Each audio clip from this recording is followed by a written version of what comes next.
that's a showstopper, and that's not happening everywhere. So anyhow, a little bit about us, a little bit about the philosophy of the long term.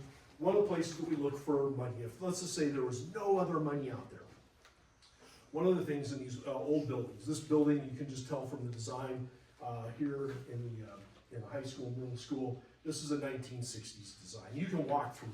The government came through and built a 1950 school. I had a 1950 school and a 1960s school. And you can just see the design type. The school that you've got over there, most of those have been removed. There's a handful left, but they're all in private hands now across the state of Montana. So when you have no money out there, your last option is to go look at, when you start renovating, can you capture some of the savings in that, make it pay for the upgrades, and then end up having a long-term solution that you can start returning that money by lowering those costs. And when our engineers were out here, like they get into the boilers, they go through your boilers, to your electrical bills, to your venting systems, because there's two sides to that. One is, how much does it cost? But really more importantly in the school is, what are you giving the staff and the kids? Like I found in our rooms in our building, our CO2 levels were skyrocketing every day. Mr. Cox, he was my social studies teacher. And he would always be like, I want my room at 64 degrees. The kids are falling asleep. And I'd tease him, it's because of you, they're falling asleep. But the reality is when you put it in there, the CO2 levels are extremely high. And then we all saw that with illnesses. And I mean, you can just go through there. So when we start correcting those things, you start getting the proper airflow, you give a better product to your customers, the kids. Your staff is happier because they're in a place that they're actually, they're not yawning themselves if it's the oxygen issue. You got clean water and all of that. And you can drop your costs. And so that cost saving is what we'll go back and see. In some cases, you can get significant cost savings. We're working with the school district right now that they're spending almost $100,000 a year in utility bills for a relatively small. We think we can probably cut that in half. That's $50,000 a year that we could put back into paying for that once it pays off. And oh, by the way, one of the things that I appreciate about Apollo is Apollo's looking at getting buildings built to the 20 and 30 year expectancy, 40 years. And you've got a building over here that's over, it's 125 years old. So we wanted to get it to the next level of 25, 30 years down the road, not 5, 8, 10 years. And that always drove me crazy as the superintendent when I'd have somebody come and look at my leaking roofs. I had 56 leaks in my school district, and we would go patch them ad nauseum. I'm sure Bob's done the same thing. But you know what? When you get the freezing and the thawing, the water's going to come through. And so we kind of jokingly call it, well, kids, we got water features. With our little bucket here in the hall. I mean, but that's not right. That's not right. So anyhow, that's kind of what we do and how we do. I talked about, eventually, let's say it takes 8 years to pay for something, but it's a 22-year product. You're banking, what is that, 8 minus your 14 years? Public high school in Colorado, so you never know. But 14 years of savings, if it's 50,000 times 14, that's a chunk. That's $700,000 that you can invest. So it takes some planning, and hopefully you have continuity, with your whole school team, that they can see that vision and that continuity to say, 5 years from now, this is what we're doing. We're going to save X number of dollars, and then we're going to put it in. And sometimes that money isn't that big, but that's enough to get a match for a grant. Because some grants, like the Department of Commerce, they require sometimes a 10 or a 20% match. Well, $1 million means you have to come up with $200,000. Well, if you're making that kind of money, you can do that in a couple of years. So anyhow, that's why we look at and focus on the energy. Another reason is obviously more important than money is, again, the end state for the kids and the staff and the community. A little bit about what we bring to the table. Again, we're a long-term company. If you want to go find somebody that can go fix your roof, that's not really us. You're going to find somebody cheaper that can fix the roof. We'll tell you 9 times out of 10, it's not going to be what you want. But what we want to do is we want to come in and we want to renovate the buildings, and we want to be involved in this long term. We're going to guarantee that we give you the best cost to get a 30-year building. I'm not going to give you the best cost for an 8-year solution, a Band-Aid. But what we will do is we're going to guarantee a cost when we come in there. We're not going to come back. This, again, one of the things that drove me crazy as a superintendent of public infrastructure all of a sudden is somebody come in and I'd have to take the lowest bidder because that's kind of the law, right? Well, then I'd get change orders. And all of a sudden my lowest bidder was my highest bidder. It exceeded the highest bid. you're not gonna get change orders. And again, I worked with Apollo, that's how I found Apollo. Never once did I get a change order. They gave a cost, and they stuck to that cost. And the best example of that was during COVID. Price increases in public infrastructure went through this, through the roof during COVID. And whatever they wrote down in 2019 for us, that's the cost that they finished the project at. And if they take a loss, then you take a loss. I mean, that's just the way it is. Energy savings, if we come in and say we're gonna save 17% or $50,000, we're gonna come back and we'll verify that. If we go down the energy route, there's two ways of contracting this. But we're gonna calculate and we're gonna guarantee you're gonna get those savings in those energies. And then finally is the performance. I had, in my buildings, I got stuck in the Band-Aid cycle for the first 2 years until it just dawned on me that I'm throwing, $50,000 a year, throwing an HVAC unit, a 4-ton HVAC unit on my roof. And it was like, wait, why aren't we just bundling this money up? Well, and then the darn things would, brand new ones, 3 years old, 4 years old, coil would go. The fans would go and stuff like that. You're not gonna get that. When we put a piece of equipment or we do work, you're gonna get a performance guarantee with that. A little bit about the process of what we've done. So again, the Apollo has a different process, which I appreciate. And I didn't really see this as a superintendent, but now, that I'm wearing an Apollo on my shirt sleeve, I see why they want to do it this way. So we had our engineers come out, no cost to you guys. We meet Tom, I pay for them to come out. They're here for 1 day. We were here for a long, full day. We were top to bottom. I think it's probably fair to say we saw every square foot with Bob's help and Tom's help of the building. We actually got up into the bell tower, which doesn't look like somebody's been up there in a long time, but we conquered that. Oh, by the way, that's one of the things that's going to be on my personal agenda, to renovate that and make it safe so everybody can, near everybody can get back up there, because that's beautiful up there. But that's that first process.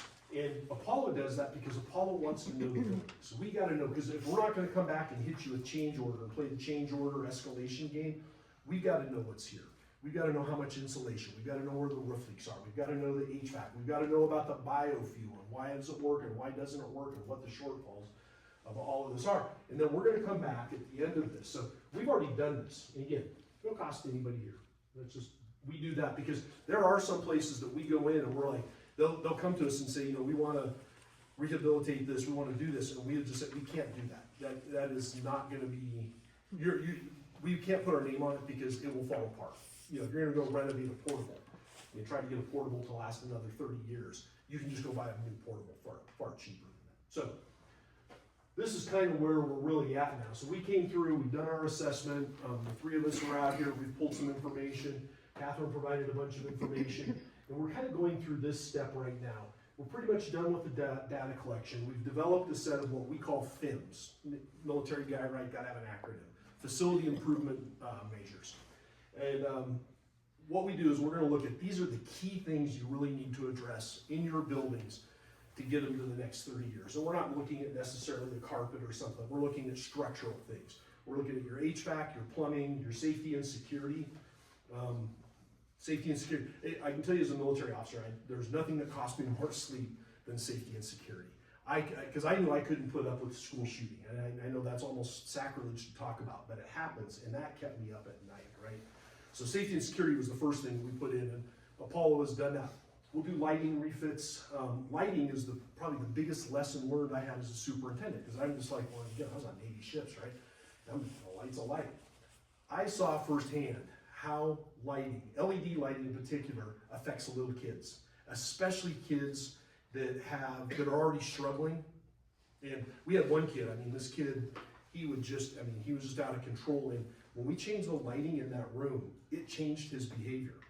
It was shocking, right? So I'm kind of on board with the whole lighting thing, and there's a ton of studies out there. I should have just been smart enough to read them, not have to see it firsthand. But there's a ton of stuff out there around that. So, we've got all the FIMs. I'm going to present the FIMs tonight here in a few minutes to you.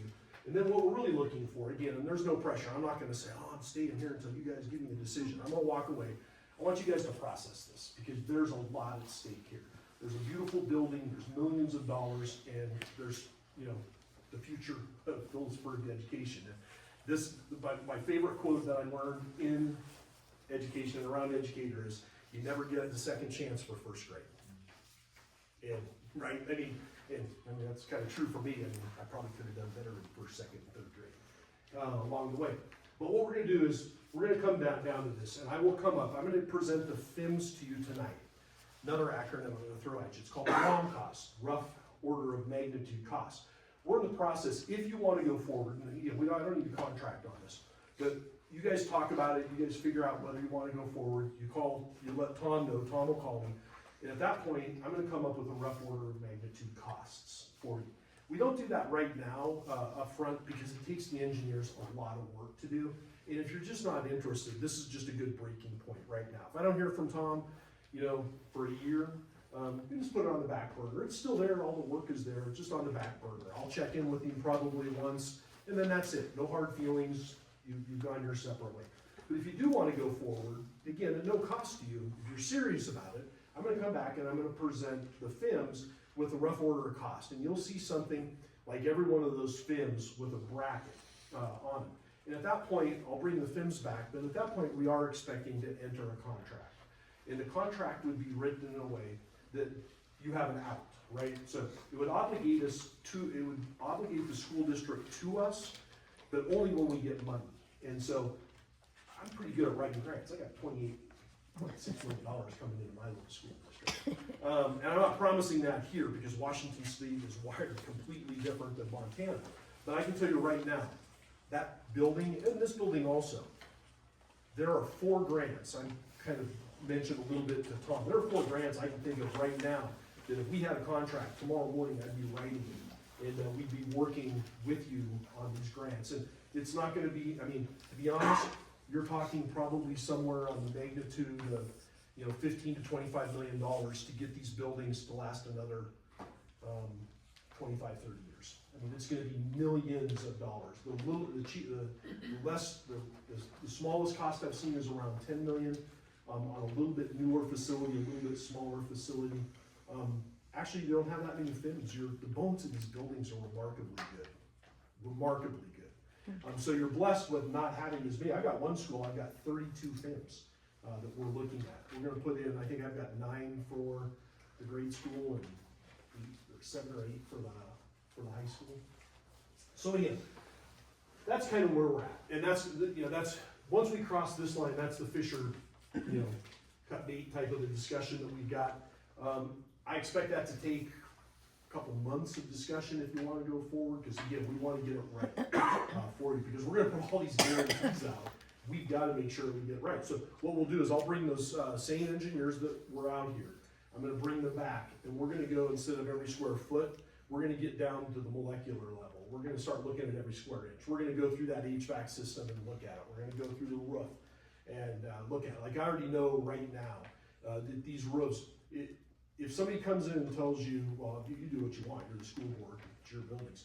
But if they come in and tell you they can just put TPO across this, you've wasted your money, because those roofs need to be torn off. There's a lot of subfloor there's a lot of rot in there. It needs to be done right. They're 60 years old out there. So things like that. We're gonna come in and we're gonna figure out what can we save. You know, you've got these big beams that go across. Those can easily be saved, right? But we haven't gone back to see if where it's catching water over here, if it can be saved, right? So that's the fidelity that we'll go to.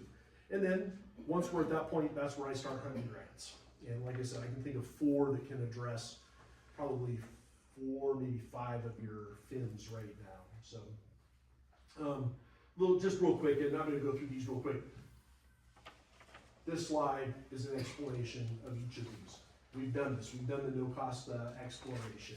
This is where we are, that second FIM, data-driven decision-making. I'm going to provide you guys the data here in a few minutes so you can really look at what you've got, the equity that you've got in this. This is where, again, once we agree to come together, we write a contract that you have an out. If we don't find money for you, if you don't have money and we don't do a project, we're not charging you anything. It's that simple. But it also says that you have to continue work. You can't take all the work that we've done and go work it off with, you know, Joe Blow, the rougher, that's going to come back in. You can patch a hole, that's different, but you know, That's the partnership there on it. And I could not find another company that would do anything like that with us. And then finally, when we do the work here, there are a couple of things, and actually, it's down the slide.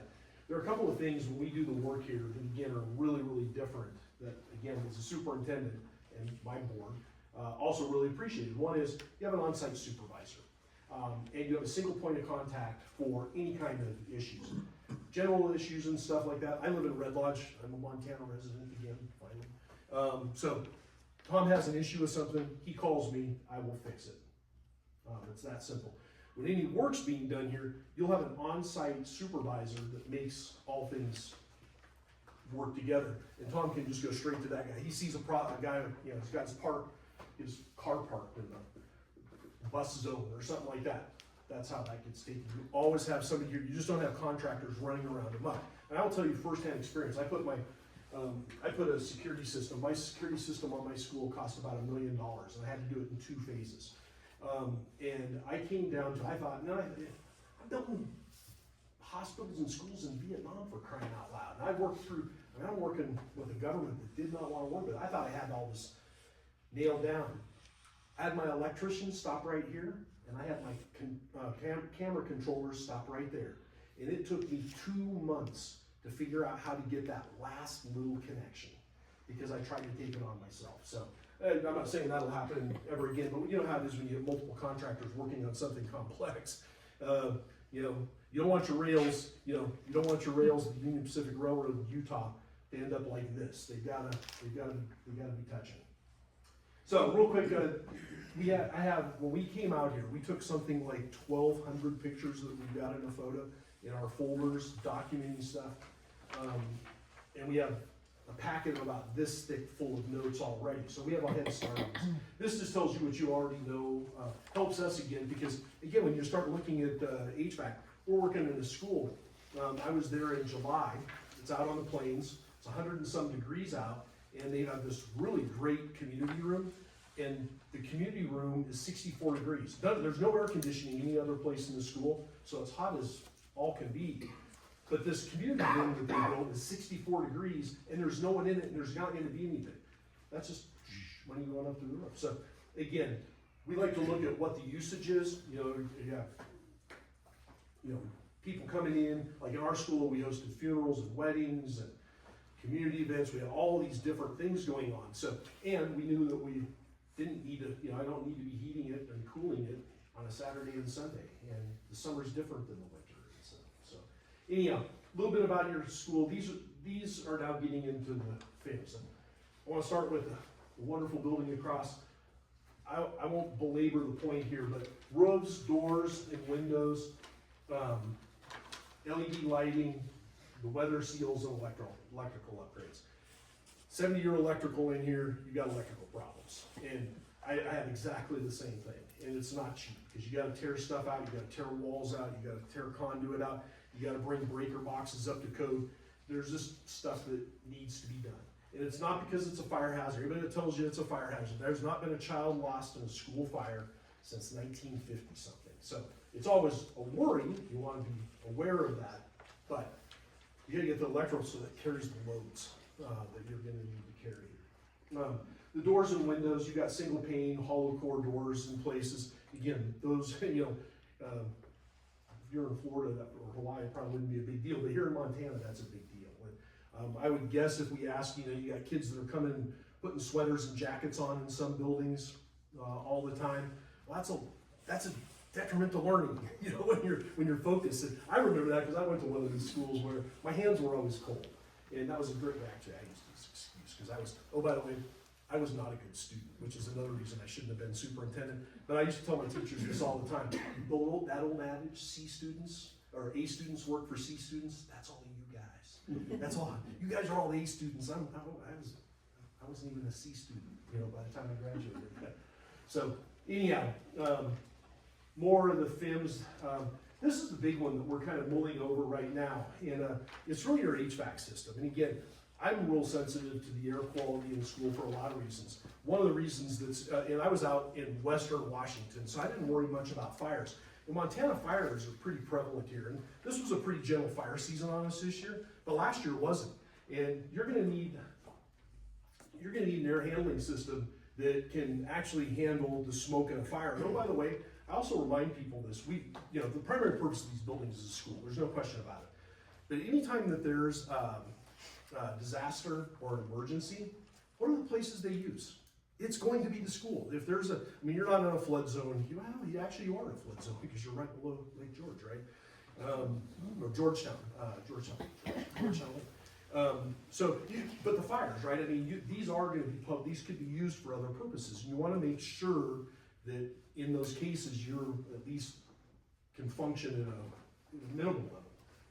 So we came up with 6. This is the 6 for the elementary school. 6 different options. When we come back with the ROM costs, we're going to narrow that down to 1, 2, or 3. They're still all on the table, but we'll explain to you why. A couple of these, they're just not going to be ideal for you. They're going to cost too much and underperform in this environment. And that is a quirky building. It's beautiful, it's old, but again, it's an old building just the way it's all put together. So it needs a little special thought. So boiler replacement needs to be done, yep. Over here, the building that we're in right now, again, good sized building, 64,000 square feet in the campus. Doors and windows, you've got a lot of seepage and water, and they're not thermally set. I can't remember, I think it's back over in this corner, there's an exterior door that you've got leaking and such. Again, that's where we're gonna go back in and see exactly what needs to be done. What can be kept, what needs to be replaced, if we only gain a teeny bit of efficiency in the windows, does that make sense? Well, then again, you have to look at security. You have to look at, a whole bunch of other stuff. If you're letting bugs in, obviously you got to address that type of stuff. Fire alarm upgrades, and again, more electrical upgrades. Chiller, HVAC. Here in the high school, 4 options that we're going to come up with, or 4 options that we came up with to this point that we'll narrow down for you as we go forward. And then some work there in the kitchen with a new walk-in freezer and kitchen ventilation hood and such in there. Let's see. Yeah, and then finally, solar array. You would be, in some schools, I've talked to a couple boards and they're like, if you mention the word wind, that's a 4-letter word, put it with bond and levy and everything else in the teacher's 4-letter word, and they'll never say that again. Fine. I've not found as many people opposed to solar, and there's some good solar grants. So I can tell you, the doors and windows right now, there's a grant out there that can help address that. Solar, there's grants out there. They're federal grants, but there are grants out there that we would go after. And again, what we want to do is work with the board and the staff here and the community, because ultimately schools serve communities, to make sure that it's fitting what you want or don't want. There are a handful of places in Montana solar doesn't. When you're west of Kalispell, you can talk all you want. Just leave that word on your spelling list for 3rd graders. Solar's not going to work up there. It's too cloudy. You're just not going to get the efficiency. Here, we've done the math on it. You would make, you'd be well to think of a solar. So I'm coming down to the end of this. So let's talk about the money. This is always right. If I came to you and said, I will do this free, we would have a contract probably tonight, right? But that's not how it works. The traditional way is everybody self-funds. And what you really mean by self-funding is, you reach out to the community and you say, look, give us some money to do this. And that's not off the table. But there's no way, in my district, it was so absurd. I would have had to tax people $3.26 per thousand. It would have bankrupt people. It would have bankrupt the superintendent of the school district, right? It's not sustainable. So that's not there. I will say Montana has changed the rules a little bit. There's a teeny bit of money that's going into building and maintenance funds. Yeah, you can look at that and see, but it's going to be insignificant. So now, that's not true for every school, and I'm making an assumption by being in Phillipsburg, but if you're in Big Sky, this goes back to my equity thing. This was what fires me up as an American citizen. If I'm in Big Sky, and I've been in Big Sky, they don't have any of these problems. Their campus is unbelievably beautiful because they have a tax base that is just throwing pennies collectively together, and they're building beautiful buildings for these kids. And that's what every kid should have. That's what we want. So, like you said, if it's possible and you have hidden money somewhere, let me know, and that'll open up other doors. But my guess is we're gonna look at these other three things. Federal grants, there are some federal grants out there. There's two. There's a federal grant that I would look at real closely for your doors, and there's the federal solar grant. And there's other federal grants that pop up from time to time too that we would look at. And again, if we go into this process, we're talking about, we're in this for the long term. We're not gonna fix this next year. Even if you signed a contract under one of these things, under one of these ways, you know, one of these models, if you will, we're probably looking at 5 to 7, maybe 10 years. It's gonna take us what time? One, again, remember, Apollo doesn't get paid until we get money, and we don't do the work until we get money. Means I gotta go get money. You can't turn on any of that. There's no grant that will award any money. Right now, if we applied for a grant tomorrow, we wouldn't see money until September of 2026, and that's one grant that's only a relatively small one. It's $400,000 if we were to go for that grant. So it's gonna take some time to work all of these things. So federal grants typically do require a match. Sometimes it's 10%, sometimes it's 20%. So again, you know, every $1 million is $100,000 that you've got to come up. The good news about federal grants is you can often use other grants as the match. And so that's where, you know, Tom and Catherine and I, the business side of this, we're like, okay, let's make sure we're legal, but we call it OPM, again, military guy acronym, other people's money. If I can use other people's money to educate our kids, I'm gonna use other people's money. And my rationale on that is, and I'm all about keeping my taxes low, but somebody's gonna use that money. Why not these kids? If it doesn't go here, it's gonna go to Louisiana, or Mississippi, or Ohio, or California. Why not these kids? So that's how we'll approach the federal grants. State grants, there are some state grants out there. The NRC has $92 million that they have given out to a wide variety of different public entities, not just schools. I wish it was just schools, but there's money there that we can apply for. Historical Preservation Grant, House Bill 12 passed this last year at $6 million. That only grants out about $400,000, but again, $400,000 is a 10% grant on a $4 million grant. So guess what? We just put those two together and we got $4 million if we get those monies. And then there's, last year, both Lincoln School District and Lavina School Districts, that's how much I think I need to update that, because I think when they actually closed legislature, they got just a little bit less than that. It was bouncing around in the legislature, but they got just under $400,000 for each of their schools. And then the last one are DEQ bonds and loans. DEQ, Department of Environmental Quality here in Montana, they have granted money that has not been required to be repaid, and I'm headed to Helena next week to figure out how that works. It's really communities that are extremely distressed and don't have options, which probably wouldn't be us because there are always options. But we're gonna, like I said, we're gonna track every source down just to see what the possibilities are out there, and we'll continue to follow. I mean, who knows what the grants are going to look like a couple of years from now. And then the final one is direct apportionment with your legislators. And legislators have been, I don't know, how powerful. I'm still learning legislative networking in Helena, but there are very powerful legislators that tend to get more than wallflowers of legislators, and we'll try to use some of those. And even if it's not yours, you don't have to have a power. In my district, we had 3 legislators in Washington, and mine were the weakest. They belonged to the wrong party, and they were wallflowers. So I went to another guy, and he got me the money for my security grants. My $1 million came from another legislator out of our district. So look at that direct apportionment, and then the final one, the 5th bucket that I just don't put on here, and that is there are private foundations. There's a private foundation here in Montana that gives $35 million a year out to all kinds of different things. For your school, there's one other school that I'm working with that I think also has a really good historic building. I'd split them. I'd go about, I think the ask there is gonna be about, I would guess, and again, this is one of those discussions, but we're gonna look at about $1.5 million ask. Costs you nothing to ask. Cost me a little bit of time to write letters, and I've got a bunch of draft letters that I'll go tweak and throw out there, and we'll just keep hunting these guys. And that's kind of, what I was an intelligence officer, so that was kind of what I did, is hunted people. And I will find these guys and I will bump into them in Shields in Missoula or some bar someplace until we get these things. I mean, we're gonna chase this money hard because it's important, right? So that's where we can get the money. And then this is the last slide. Apologize, I've gone a little bit longer than I expected, but I just wanted to really kind of close with this.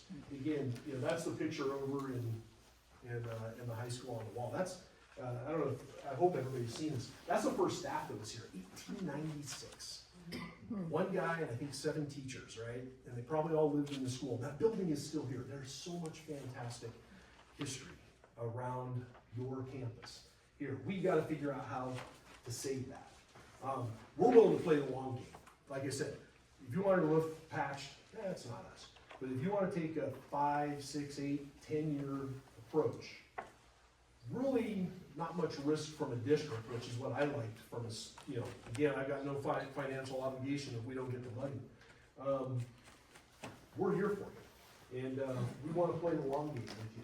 What we'd like to do, this is kind of that, get everybody together. When I was out here, I met a couple of you with our engineers. We actually sat in here for a few minutes. What I'd like to do is make sure we're all on the same sheet of music. You guys think of whether this makes sense, this kind of approach makes sense. If you need me to come back and you want a second discussion on it, again, it doesn't cost me anything but a drive from Red Lodge, which on most days is a beautiful drive.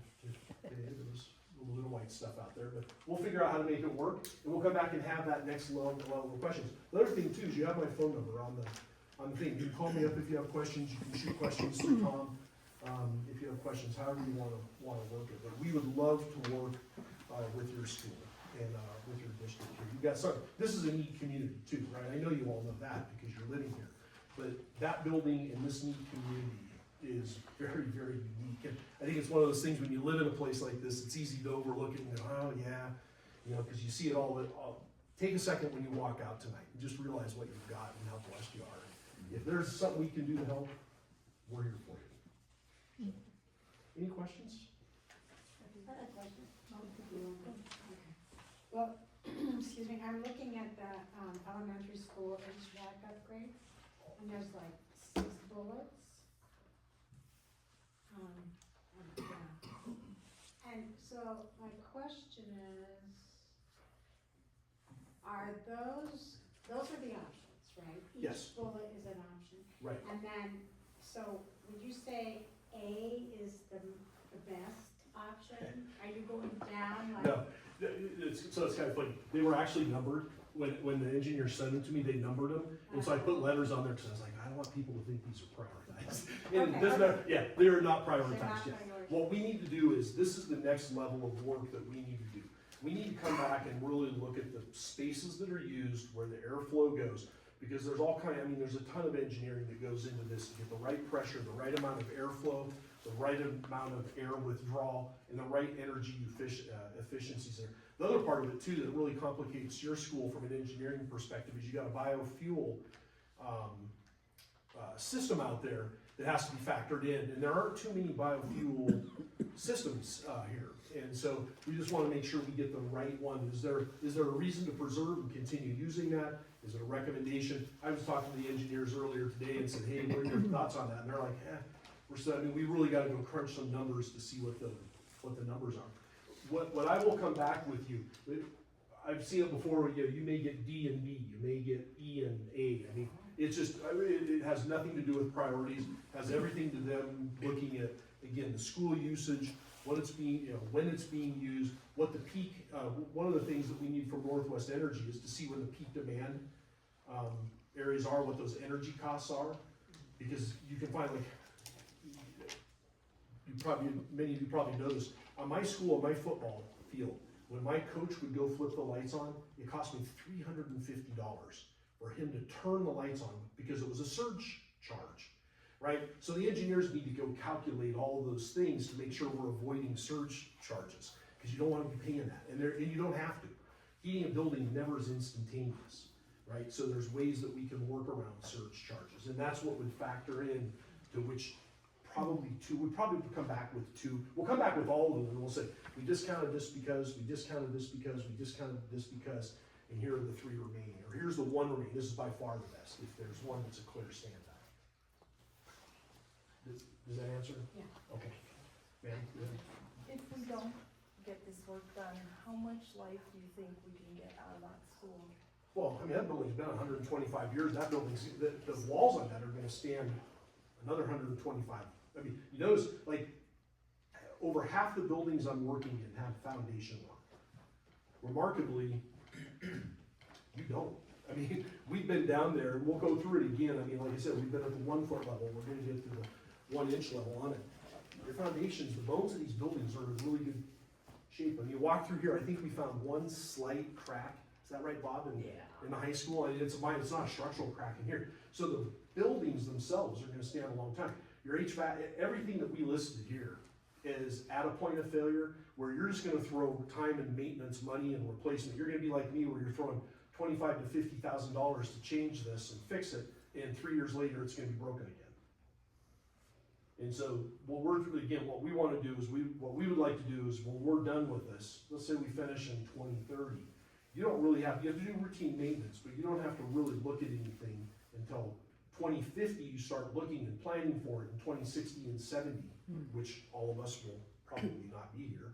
But that generation that's sitting here, at that point, they have 10 years to come up with a routine maintenance plan. We'll even help you come up with, hey, this is when you have to look at this. This is when you have to look at this. This is when you want to start saving money and start creating, what I would give for my predecessor 3 removed 30 years ago to set up a little bit of a fund that would have just grown so that we could have addressed these things. And that just doesn't happen in schools, but it's possible. And that's what we would help if you wanted to do that. Did that answer? Any other questions? I wanted to give a shout out to Brent and the Apollo group. Just so you guys know, this is the kind of company they are. They took our floor plans, all the paper ones that we were able to shuffle together. We gave it to Brent, he went to Billings, digitized them at the tune of $600-ish on their dime, and came back and said, here's the flash drives, we wanna work with you guys. We also checked our bases and checked on some other companies, and we got a video camera on, so I don't wanna throw other companies under the bus. But those companies would come here and say, knock that building down. It's not worth the time or effort, knock it down, build a new one. And like when Brent comes, like, Saving Grace was like, you wanna keep it? Yes! We found somebody, like, we found the right crew, we found the right person, find the crew, so. Can I ask you a question? Yeah. So the fundings that can be sought after, educational and then also historical preservation. You So bet. you have that resource as well. Hopefully that's a lot for something like that. The historical preservation grant, as it sits right now, is only 400,000. It's capped at 400,000, but you can apply for it year after year. So Okay. you go after 10 years, we got $4 million, right? Yeah, when they issue grants, are they considering like numbers of students or population of the county and things like that? Like, are they gonna give less for less students? You know? Montana's not as bad on that. So, but the federal grants are really tough that way because they often look at who, I mean, you know, how many people does this benefit, We're right? talking And so, 180 again, kids. we can't compete with, you know, most schools can't compete with one city block in New Orleans or New York or Right. any other city that starts with a new. I mean, we're just not gonna serve that many kids. But also, we're not gonna attack it that way. I mean, we're gonna attack it, again, go find another iconic 125-year-old, Preservation. 130-year-old building that's around here. And that goes back to the other thing too, and, you know, Tom and I talked a little bit about this. I'm not gonna hit just those grants. There's a guy named Taylor Sheridan, he writes these like kind of weird little wild things that made Montana real popular. Yeah. Would you be willing to take $500,000 for him to come and film in here over a summer? He just signed a 5-year contract in Butte, it's right over the hill. So again, I'm gonna reach out to those types of people. Taylor Swift gives us money unless somebody hates Taylor Swift, but it seems like everybody loves her. I mean, I'm gonna write Taylor Swift. We're gonna chase money hard. And we are gonna strike out so many times, it is depressing. I won't even tell you how many times I'm striking out. We'll strike out 100 times. So Butte has Town Pump, that gives a ton of money to Butte, right? Can they broaden out to, That would be another place that we would look at. Yeah, I mean, we're gonna look at all of these. Like I said, I would love, I mean, again, there are benefactors. Bozeman's a great example of this. Because I've started to really follow how money works in Montana. Bozeman has a whole bunch of millionaires, right? But many of them are up in Big Sky, and a lot of them live right in the town. And Bozeman's benefiting from that, and that's awesome. They should. I don't wanna take that away from Bozeman. But there's a very well-known movie star couple there that just gave $50,000 to a T-ball team. So why are we asking a very well-known movie star couple, maybe you can throw some money our way to address some of this. And the other part of this too, is I'm kind of tongue in cheek, and I don't mean to be that way about saying, we're gonna say 40,000 times 10 and get 4 million. It's actually a lot more complicated than that, right? Again, it goes back to the financial side, but more importantly, really the engineering side. You can't just stop at 400,000. Nobody wants to do $400,000 worth of work and say, well, we're gonna wait a year, we ripped your roof off to here, right? I mean, that doesn't work. And so that's what I liked about Apollo. Apollo was the only company that would come through and we'd figure out what money do we have, what's the right efficiencies in the right way. The other thing for me was I had to have seismic upgrades to my buildings as I'm in the tsunami zone out there in western Washington. I had to have plumbing.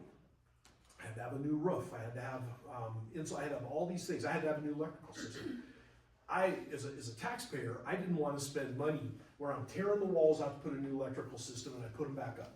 And then I get another grant and I tear it off to put the seismic structure in. And I tear it off a fourth time, because to me that's wasted potential.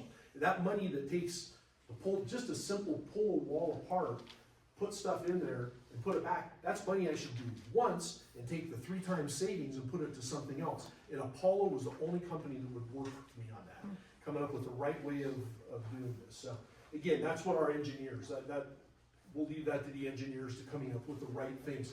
If we get money, let's say we get a solar grant. Nice thing about solar grants, you can fix roads with them. So we go after, we build that into our grant, right? Because we're gonna put the solar up there. Unless you wanna put it out in the field, but I'd say let's put it up there, because then we have to dress our roof, and it's part of the grant, right? And so we'll come up with ways of including things that are on, kind of we'll be very thoughtful and inclusive. We'll always follow the rules. You got a naval officer here, right? So I'm always gonna follow the rules, but we're not gonna lie, cheat, or steal. But we're gonna be smart about how we follow the rules and how we apply for OPM, other people's money. What if, okay, so if I understand this, we sign a contract with you if we decide to go, and then you start finding the money for this.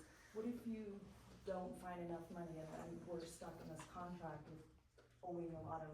You don't owe us anything if we don't do the work. We write a contract in a way that you have an out. And that was important to me as a superintendent. I couldn't go commit $20 million to some company if they never do the work, or if we don't come up with the money.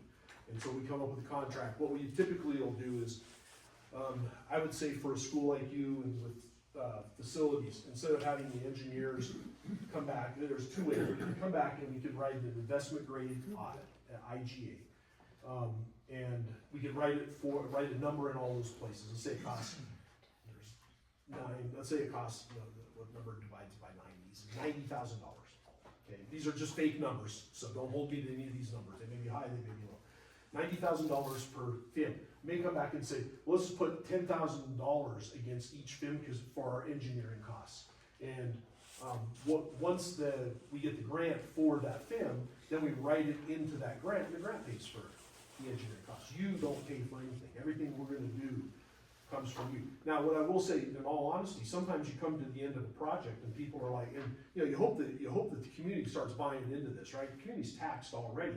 But when you come up with a small levy, if you need to get over that last hurdle, you can go to them and say, look, we need $100,000. So we're gonna take a 2-year levy to get there at 4 cents. And again, I'm just making numbers up.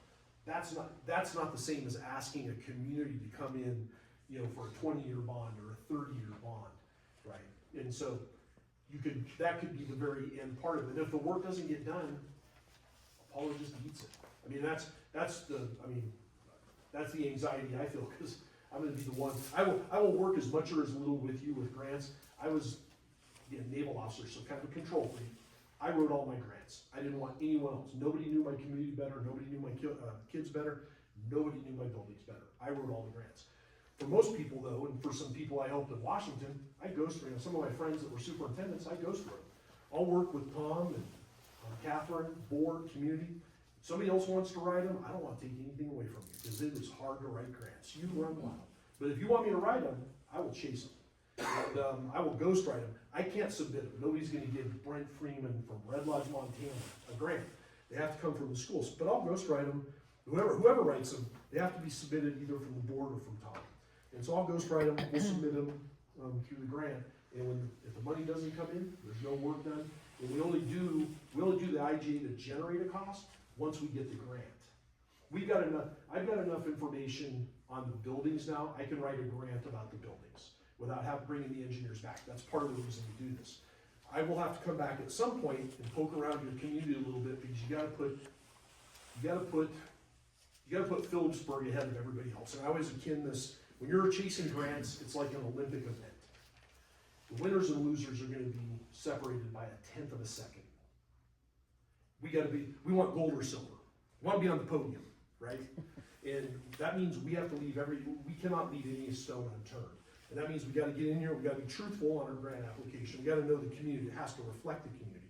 But we gotta figure out what words, like the success that I have had, most of it has been around, you read through the grant real carefully, and you learn the words that they're putting in there. When they talk about X, Y, and Z, you make sure your grant says X, Y, and Z, and you're not talking A, B, C, or any other letters.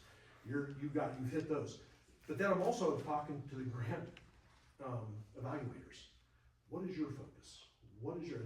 That's just a lot of time, sometimes sitting in a bar and telling them, which always isn't bad. But talking to somebody and go, well, this is what I'm really focused on. I like elk, and elk are my favorite thing in the whole world. And so guess what? Somewhere in there's gonna be elk in there, right? I mean, whatever it is, we will figure out how to hit those niches. Because again, we've got to outpay. We're gonna compete on federal grants. You're competing against sometimes millions of people in hundreds of grants. And so a lot of these, unfortunately, are screened by AI now. No humans even looking at them to get them to the cut. And the last grant I wrote was for our field lighting in Washington. And it was, we were in second place. We fell to third place after the second round. The final round, we jumped back up to second place for funding. And it was just knowing the nuances of who's there. Because at the end of the day, it is a human that makes that decision. And they're tough. I don't know if you've ever sat on. It's kind of like grading a really good teacher grading papers. And when you say I'm only giving 2 A's out, and I'm gonna grade on a curve, it's really, really hard. You're coming down to nuances there. And we're gonna fight to be that nuance. Well, thank you very much. That's great. It's been great working with Bob. He's been fantastic. And Bob, you guys have a great staff here, a good superintendent. It's always a pleasure. So. Thank you. Cool, all right, guys. Well, wrap. Mr. McGuire. The podium okay? Sure. It's been a while since I've been to a meeting. We had a busy summer. I'm sure you all saw our new doors coming through, which is, I think, helped. We got the cell phone lockers put up. I think that's been a big help, saved some distractions. We got the grading done out in front of the schools to keep the water from coming in the doors. Got the elementary bus barn rebuilt so there's not water running in on our school vehicles. Redid both gym floors this summer, as well as all of the classroom floors and hallways. Cafeteria. We've been having problems with our fire alarm system.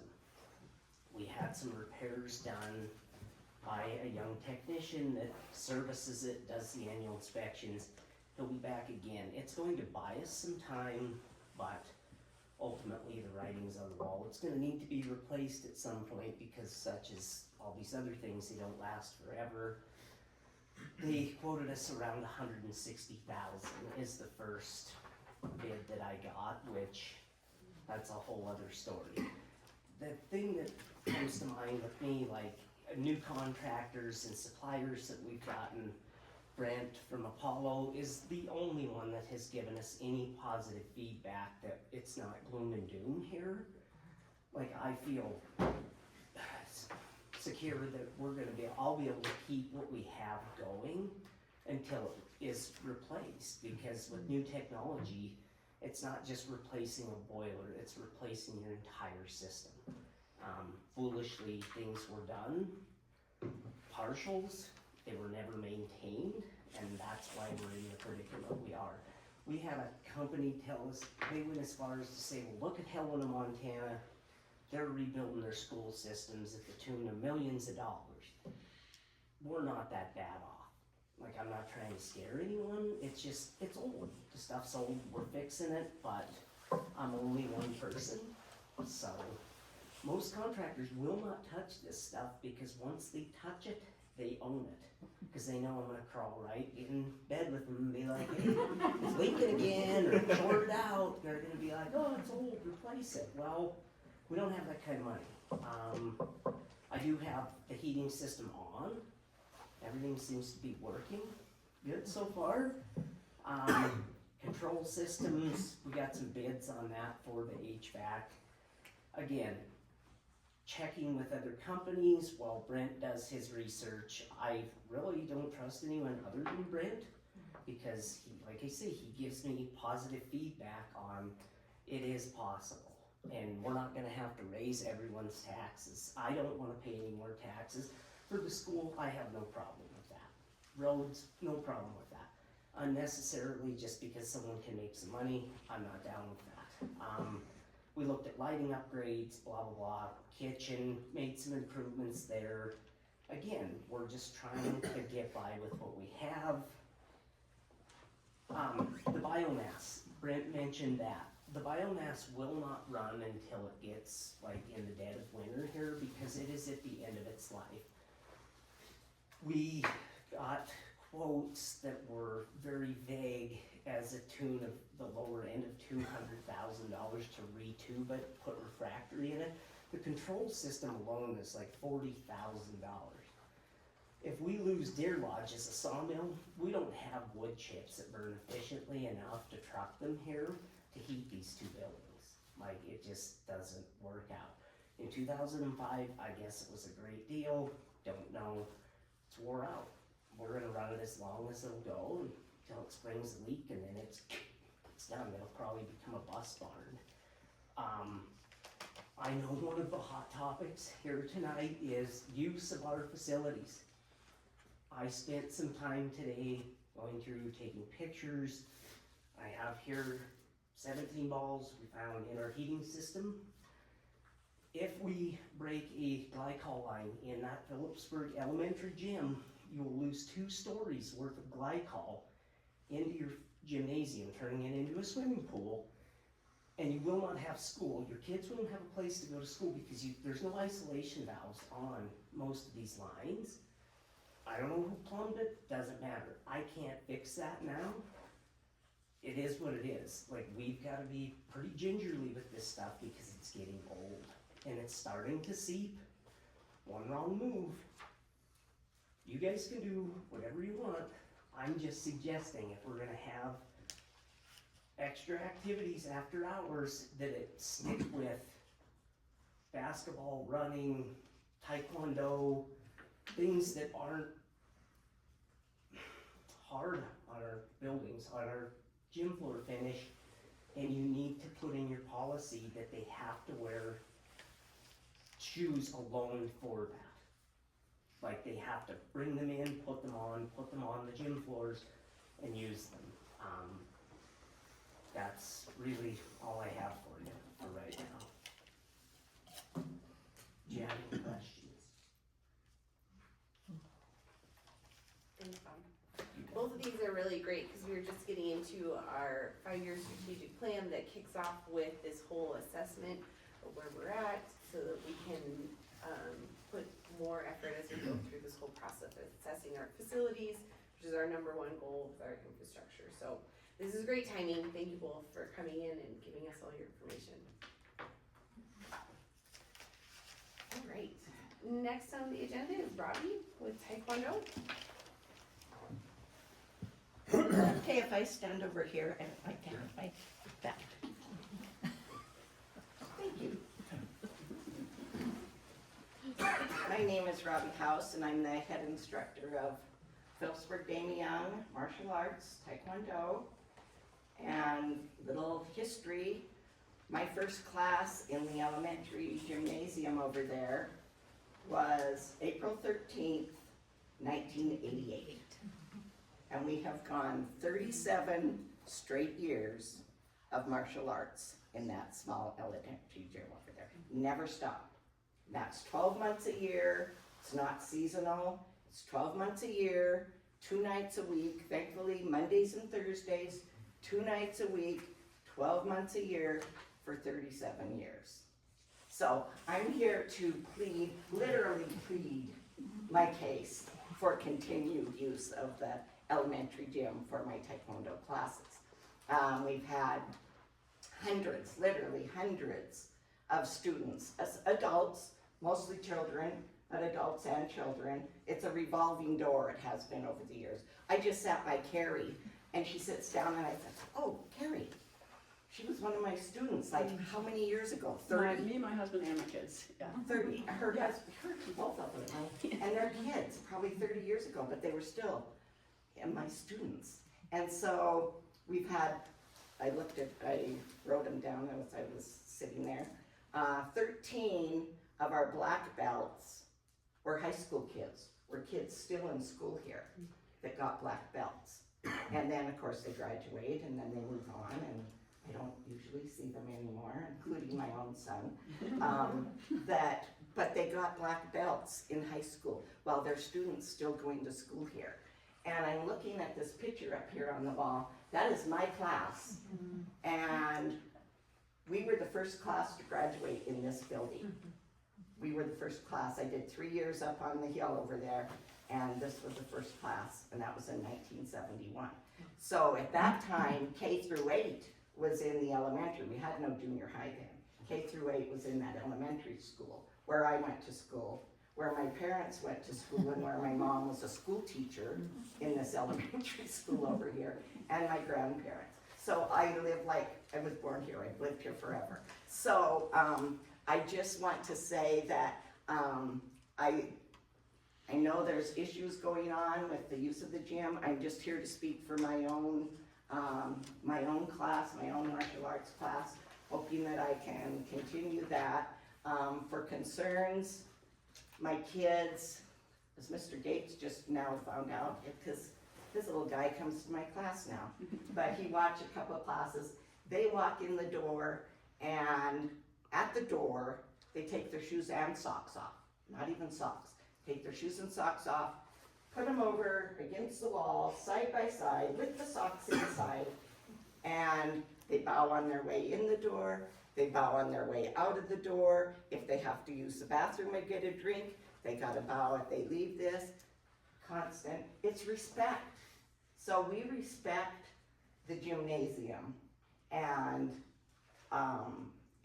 we teach respect. Our main philosophy is respect, humility, and patience. We say that, we have to repeat it every single class. They have to repeat what our philosophy is. And so we're in bare feet. So that, I think, is maybe not some of the issues. I also carry insurance, okay? So I'm sure that might be a concern, but I have carried insurance. I'm required to carry insurance by Damie Young, okay? But I've had it for years, and it protects not just me and Damie Young, but also the school and the school district. I have a major liability insurance that I carry that covers the school district, okay? So I have to pay that in 6 weeks, and it's $575. So when I read the P-Bird mail and it said we might need $500, I freaked out. I did, because I don't have it.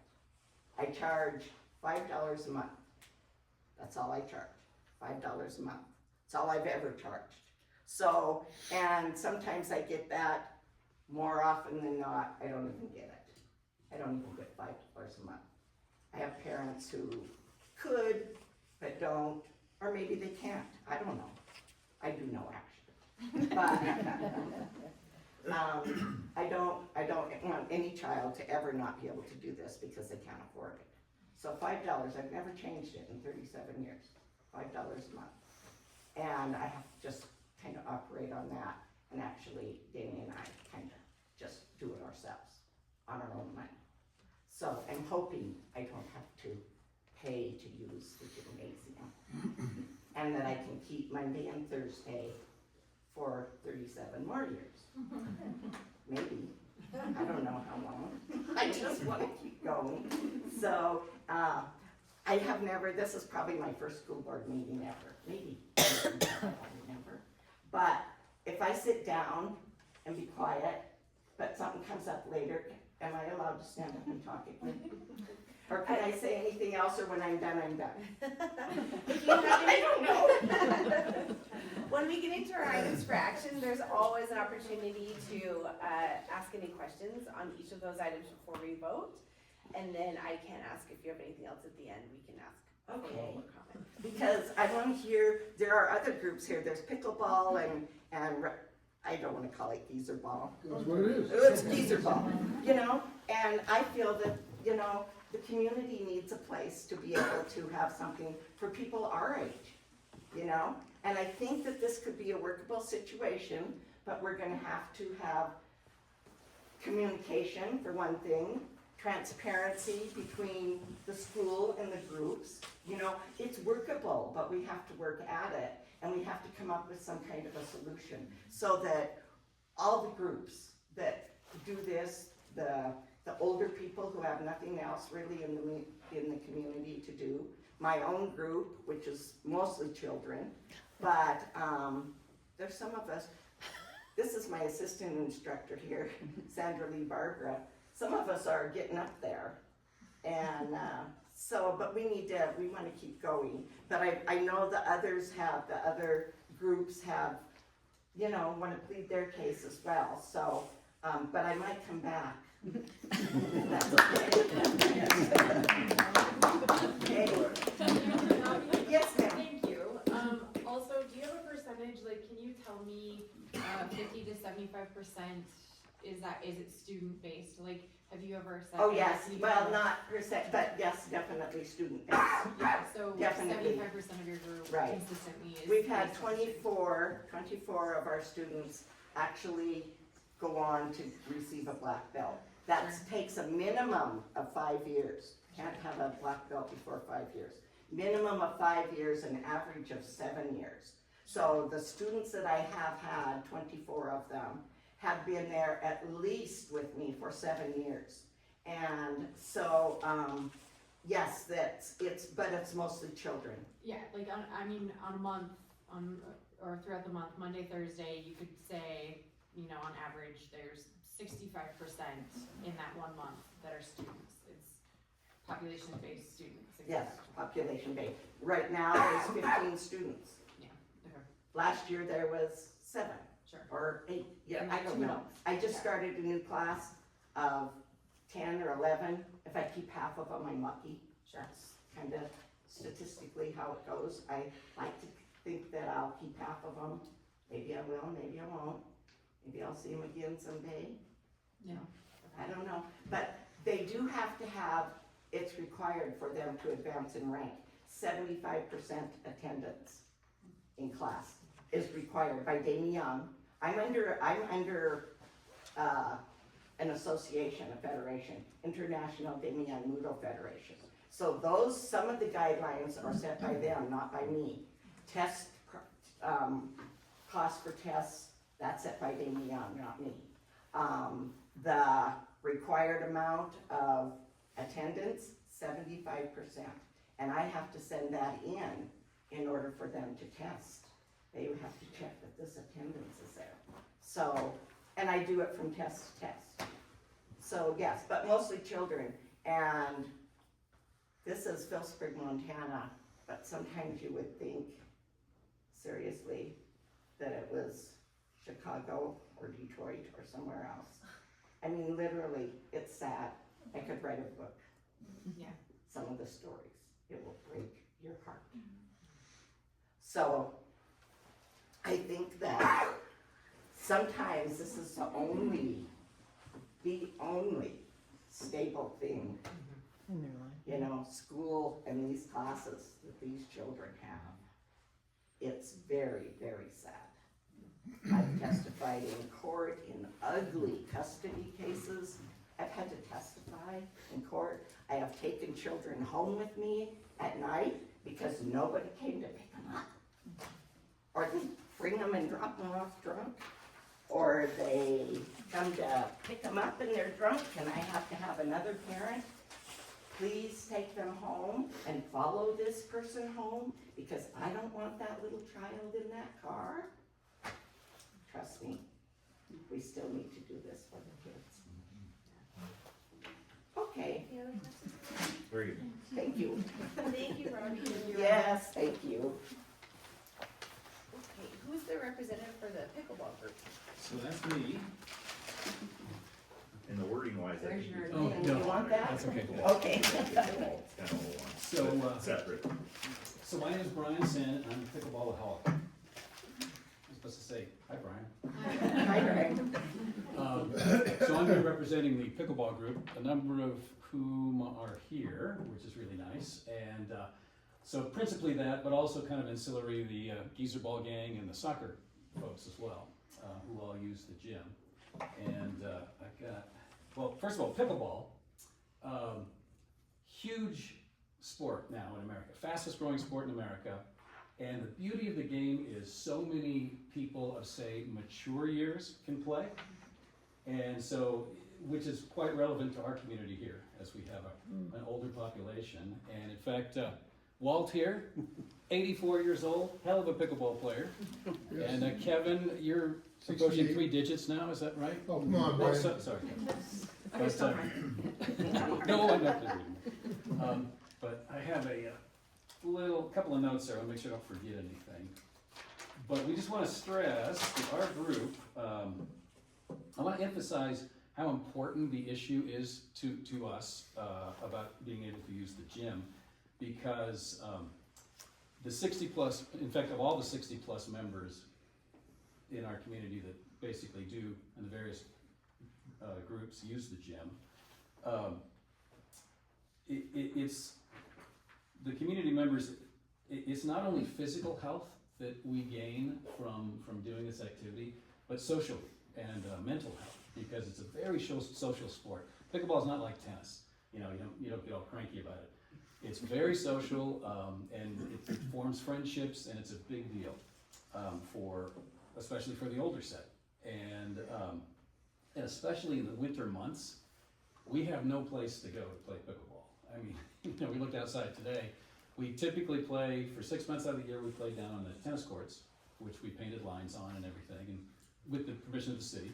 But the snows come, the cold comes, and we have to go indoors. And the only facility here in Granite County is that gymnasium that we can do that at. And so, it's an all or nothing deal for us. And at the last school board meeting, it was mentioned that the school was concerned about maintenance cost and damage to the gym. And I just want to assure the board that our group is extremely respectful towards that gym. We greatly appreciate the opportunity to use it, and we take good care of it when we're there. We don't wear street shoes, we wear court shoes. We actually often leave the gym in better condition than we found it. We sweep the floors, we clean up the trash, we put stuff aside, put it away, organize it. So we are very grateful for it. And also, so this is a pickleball. It's basically a glorified wiffle ball. That's not going to do damage to equipment, to metal, it's not gonna do damage to walls. In fact, you can pass that around. And it's too big to fit in the heater thing.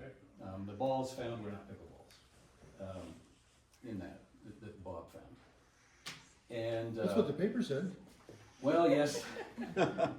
Well, that's what the statement was, and the paper was just reporting that, but that wasn't the case. And I also wanna state that, I mean, this is just, we're not for profit. I mean, there's no money exchanging hands with these groups. We're in it strictly for the exercise and the sociability. And for the past dozen years, there's been in place a written reciprocal use agreement between the city and the school, and from 2013. And it allows the school to use the city park and other tennis facilities and the track. And it also states it allows the community to use the gymnasium.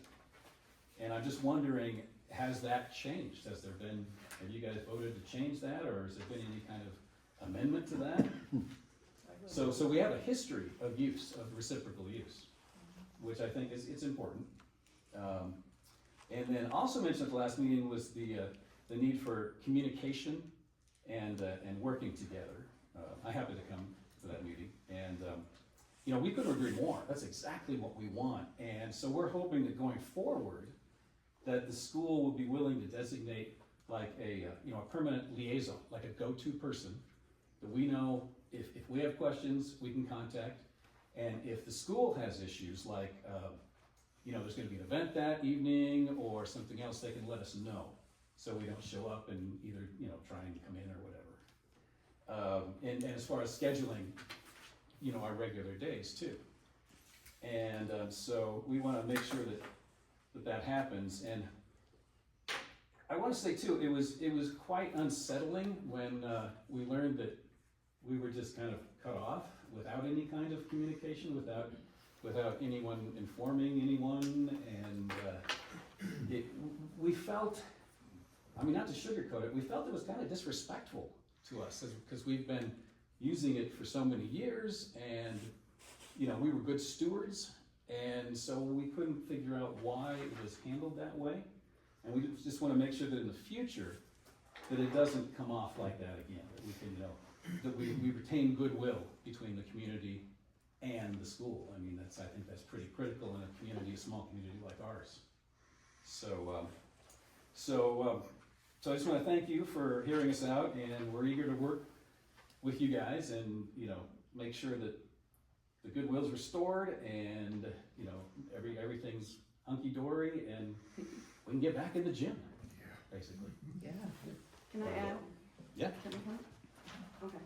So, I was just thinking when he was mentioning older people benefit, it's also really well known that, like it's a sport where young people can compete with old people and we can all play together.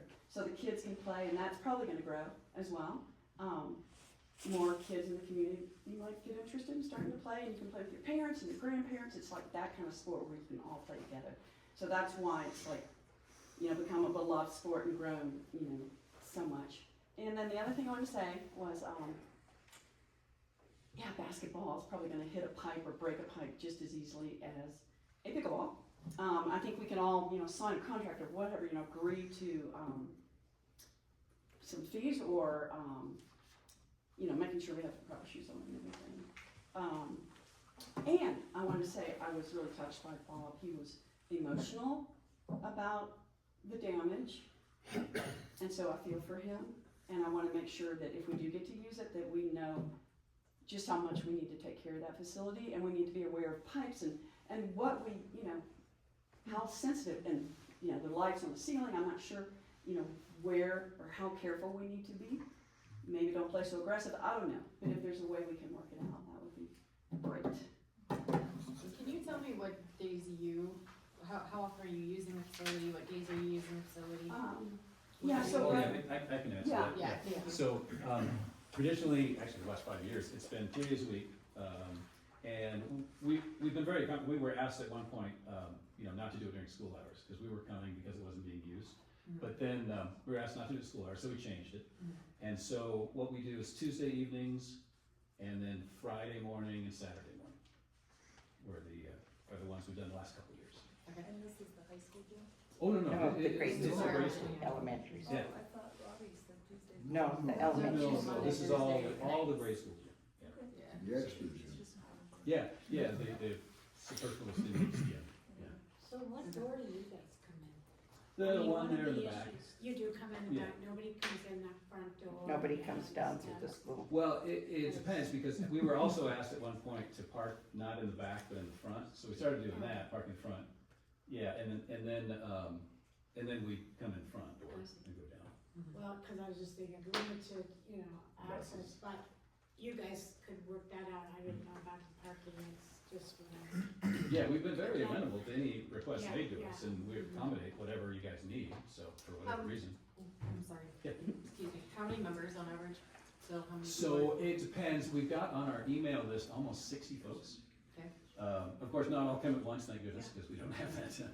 We have, this gym is big enough to set up 2 courts. So we Okay. typically have 2 courts going, anywhere from, 8 to 14 folks. Okay. Yeah, so it's a pretty good turnout. Mhm. Yeah. We've got a few folks coming, we got a gentleman from Anaconda who comes sometime, we got Joe coming from Georgetown, and so it's surrounding areas too. But, oh, that's the other thing why communication's important. If we know ahead of time that this day's not gonna work, then I can send an email out to everybody, and so Joe won't drive down and then find out we can't play, that kind of thing. Or somebody from About that insurance part that Robbie was talking about, it's on this, Oh, it's on this agreement. So that's new, so yeah, so after our last meeting, when, we heard from everybody, we talked later with the administration about what way forward, what should we do going forward, and on our school district policy 4,330, it has our use of school facilities, and it is up to the administration to set policies for school use. And so Tom and Catherine looked at a whole bunch of different user agreements for the schools, and they put a draft together for us that he gave 12 of us to review. So we have an agreement, it is not an infraction because according to policy, it is just set by administration, so that's why we're not voting on it tonight. But I wanted to give the board a chance to ask any questions you have on that policy or facility use. And then, after that, then Tom can send it out to groups that wanna use the school. You can review the policies and the requirements in there, and then we can move forward with use of the school. Okay, so you'd send us like the paperwork that we would need to, Right. Mhm. great, yeah. And we're perfectly willing to, if we need to sign, waivers or whatever, no problem there.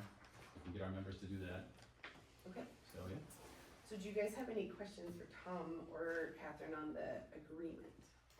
I mean, I think just going back to Taekwondo, I would like to see, in a categorization, that if there is a percentage, of school, like if it's leaning more towards a school club, that maybe there's a flexibility with payment or fee. Like, I think that differentiating between, and not taking away from anyone in the community, like, not that groups are more important, but kids groups are more important. And so I think if there's a consistent, percentage that's 50% that's school-based, like that, then would be a different categorization for a fee.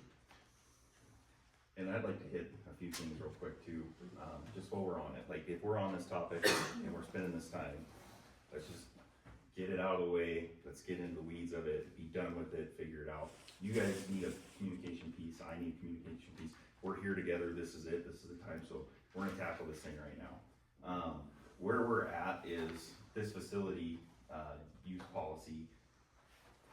The trustees, I'm just gonna read it word for word, we're gonna go through everything. The trustees of Phillipsburg put in faith the administration shall be charged with responsibility coordinating and authorizing the use of all grounds and facilities by groups other than those directly connected with the school. The administration shall develop the rules, regulations, and procedures for the use of the facilities. As required by the Boy Scouts of America Equal Access Act, the district shall provide an equal right of access to the Boy Scouts of America and the other designated patriotic youth groups. So this is our policy under our Phillipsburg board policies, basically putting admin in the realm of creating some sort of plan. And so over time, I mean, I've said this before, like down at Rotary and some other things, you're a new superintendent, the first year is meet and greet, getting to know people, getting to know the ropes. A couple of years you get into it, you decide whether you're gonna stay or not. You open up some closets, you see some skeletons, you're like, okay, am I gonna dig my feet in and stay here, or do I have my 3 years of experience, am I going over the hill or going somewhere else? I'm digging my feet in, I'm staying here, I got a son in first grade. Like, I'm trying to make this district the best it can be for, obviously, the generation of 2060. Like, I wanna be here, and I want these facilities continuing, not only for me and my son Warren, but also Warren's grandkids. When I married into a ranching family, third generation, I'm hoping that ranch stays for another 4 or 5 generations, and there's a school to teach those kids. I don't think I need to sell you anymore on how much I love this school and this community. Like, I want this thing to keep rolling, so every year now, we're gonna keep biting off what needs to get better, okay? I think with the communication piece is, it needs to be sent out a little bit more. We have an easy fix. Now that we have the Phillipsburg School app, and it's on a cell phone, we have the calendar on there. And there's probably more than likely an easy way to have a facility use calendar too, to where the facility use is in there and it says what days and times, and then we can even put in like, hey, we're gonna have picture day in the elementary gym, so it's gonna have to be closed that day. And then everybody has their phone, can pull it out, can look. That's an easy one, we can fix that, but we're just communicating, working together. That's the avenue the school's gonna use, because we bought and paid for it, and we can send it out to everybody through Infinite Campus, Facebook. We're trying to start like an Instagram, I guess, because that's the thing. And we're trying to get it out in millions of different ways as we can, to get that communication piece going. It's just something we built last year, so I don't know if everybody knows about it. And now that we know about it, we build something for facility use, and we get that calendar going too, and that will solve this problem. So, what we did is we took a bunch of different schools and we started piecemealing. And before we got there, I gotta backtrack. Insurance wise, like, I honestly, this thing became a wildfire. I don't know who's in our building, and I'm being honest. I didn't know who was in our elementary gym.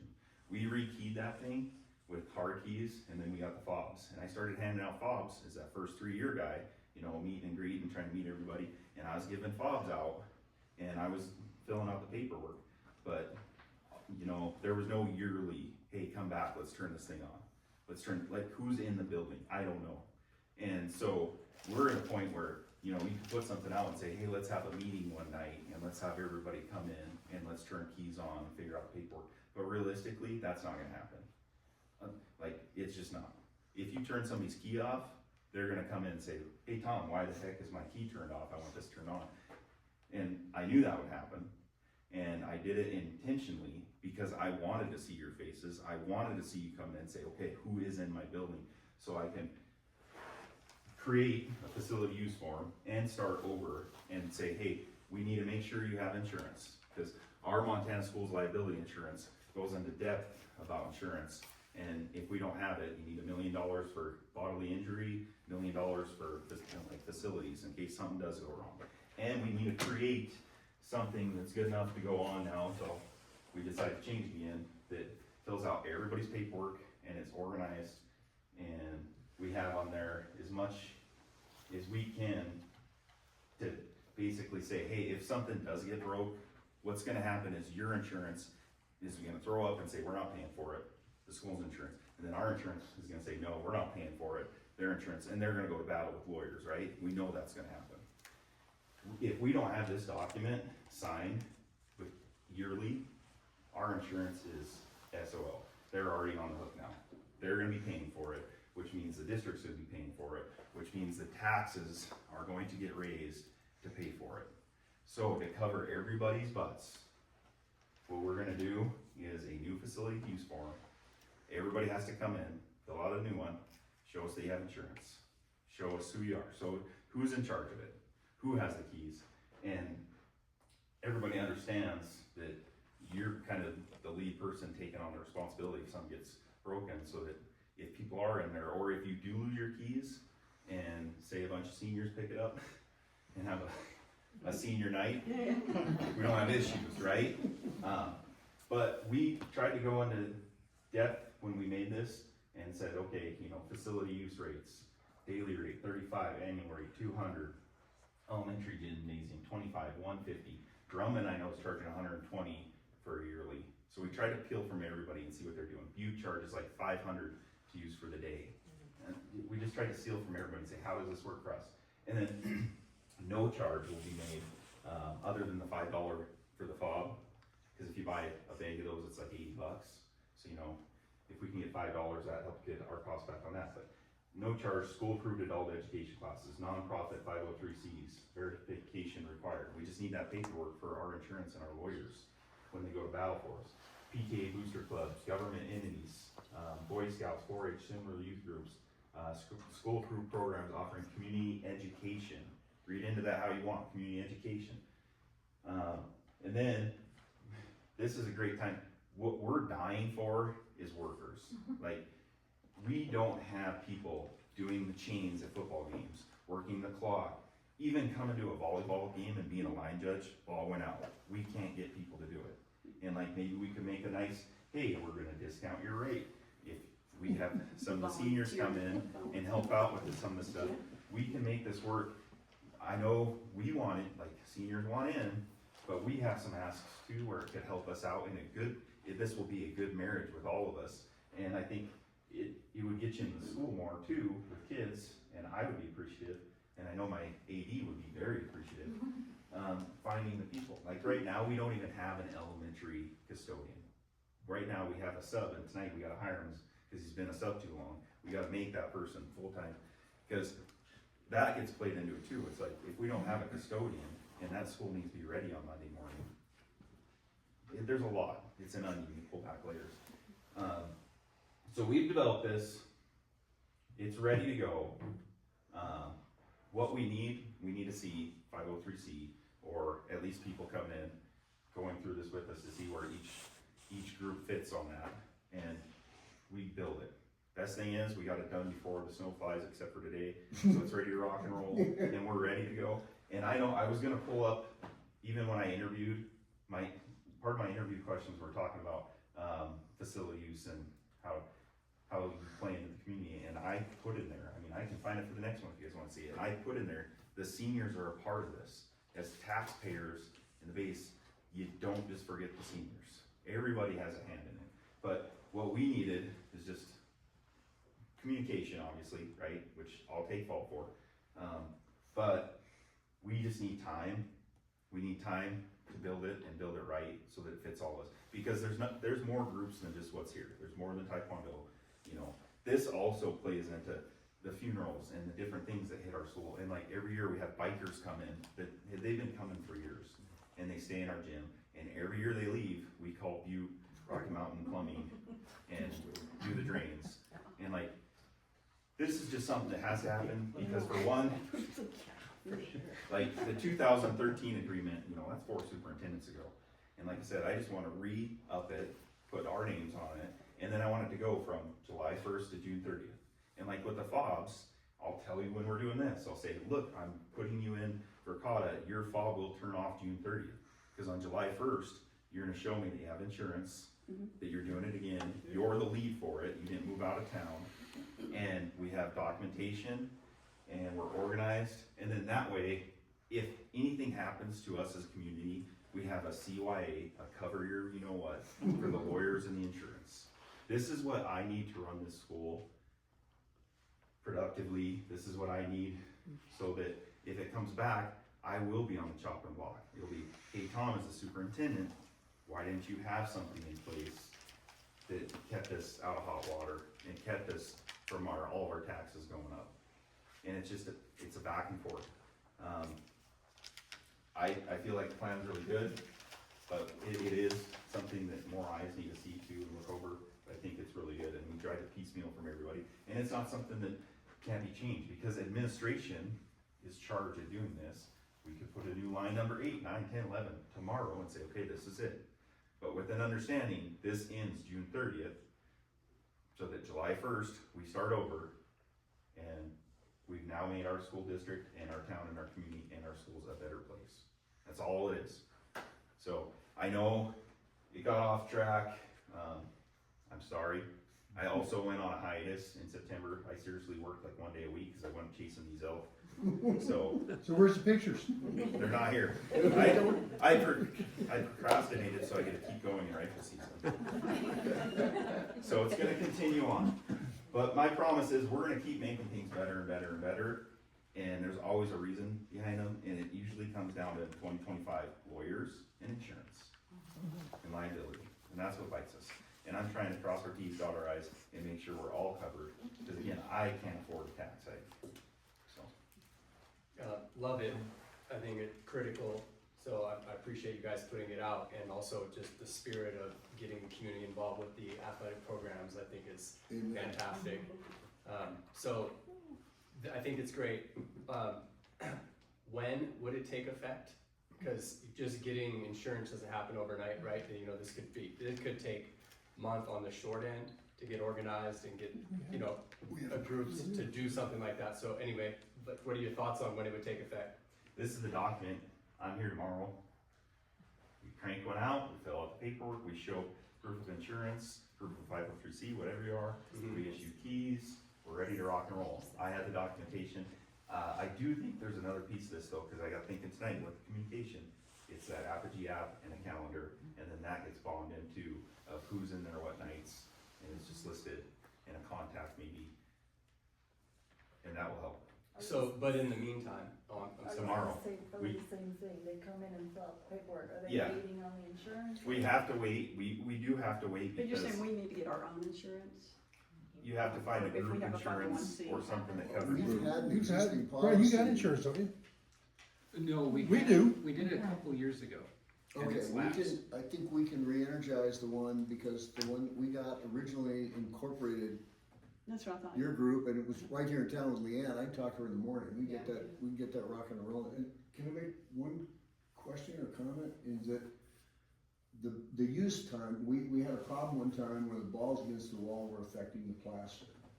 This is many years ago, but so you know, we spent $600 on the plywood that's now there to make it so it was sacrosanct. Some of the issues about the heaters and things, we mentioned many times, there are simple nettings that just haven't happened because the lift went away there. But there's some things like that I think that, but for Bob's concerns, which are legitimate, there are a couple of steps that might help to make sure it's even more secure. In addition to, you know, the document itself. I mean, I think that liaison Yeah, idea is proactive than great. reactive. Yeah, I just want to say one more time, if you're thinking way ahead, like 20 years, whatever.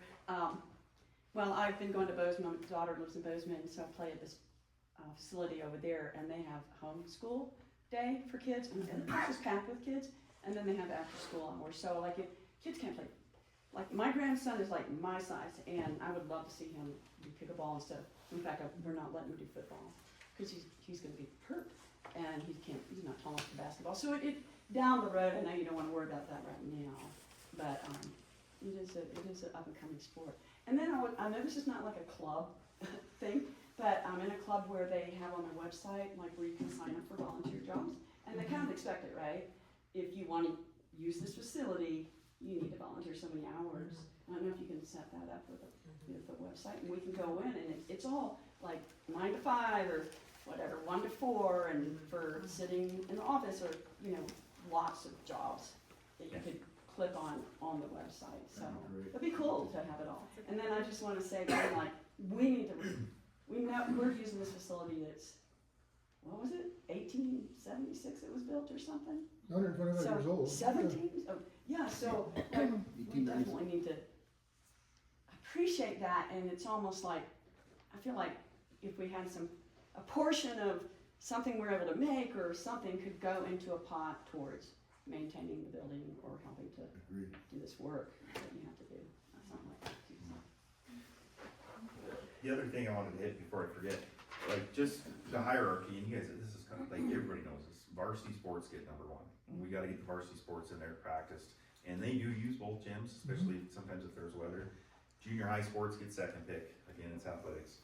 School activities get third, and then that's where we fill in the groups, and then the groups start coming. Sure. So like, you know, we're always you could get vetoed anytime where it's like, hey, varsity varsity practice came in, football coach was like, whatever, it's too smoky in the fall because of fires. If somebody was in there, they're kicked out, varsity sports are getting them. let us know. Insurance, we talked pretty handily about. The transportation's another one, and since we're again talking about, we're going in the weeds about it, like, our buses run out of that back portion. And I know there's been times it was like, okay, you can park back, now you gotta park in front, now you gotta park in back. Well, with our transportation, once winter hits and the snow piles up too, it gets kinda tight back there. And that's when we just gotta communicate, be like, okay, we gotta move and figure out how we're gonna get things. And I talked to Mr. Bloom, the transportation director today, and I said, I need some input so I can share with everybody, how's this gonna work? And he said, well, the biggest thing is, if we have a bus that won't start in the middle of winter, we run in our bus, our backup bus is parked right next to the elementary gym. And that's the bus that will go, is our backup. And he said, there are times sometimes where people have parked in front of it and we have to hunt people down and do whatever. And if we can get away from that and just save some time, cause again, then we're not wasting time if a kid's standing out on Willow Creek and he's warm, sitting there, you know, any minute counts if it's 20 below, we wanna go get them. And so we've gotta figure out just our parking. And then it goes into the front too, cause if we park in front of the elementary, again, there's snowbanks there. And like the teachers usually get here at 7:15, they're pretty gun ho. And maybe even earlier sometimes. And I've had complaints before because if groups are there and then they can't park close and they're parking like a block away to come into school, they get upset. So like the times have to be perfect and they gotta be pretty strict. Like if it's in the mornings by 7 o'clock, we're out of there so that the teachers can come in and park. Cause those snow drifts do come and we all know that. And then the teachers are ready to get in there, have their parking spot. And just keep everybody, I'm the referee, or we're all refereeing it, trying to keep everybody happy. The facilities are everybody's. We're not trying to keep anybody out. But we need to do it consistently and effectively to where everybody gets their share and find a way, if you can't pay, how we can make it work. And we're always gonna work with people, same way, because it's our community.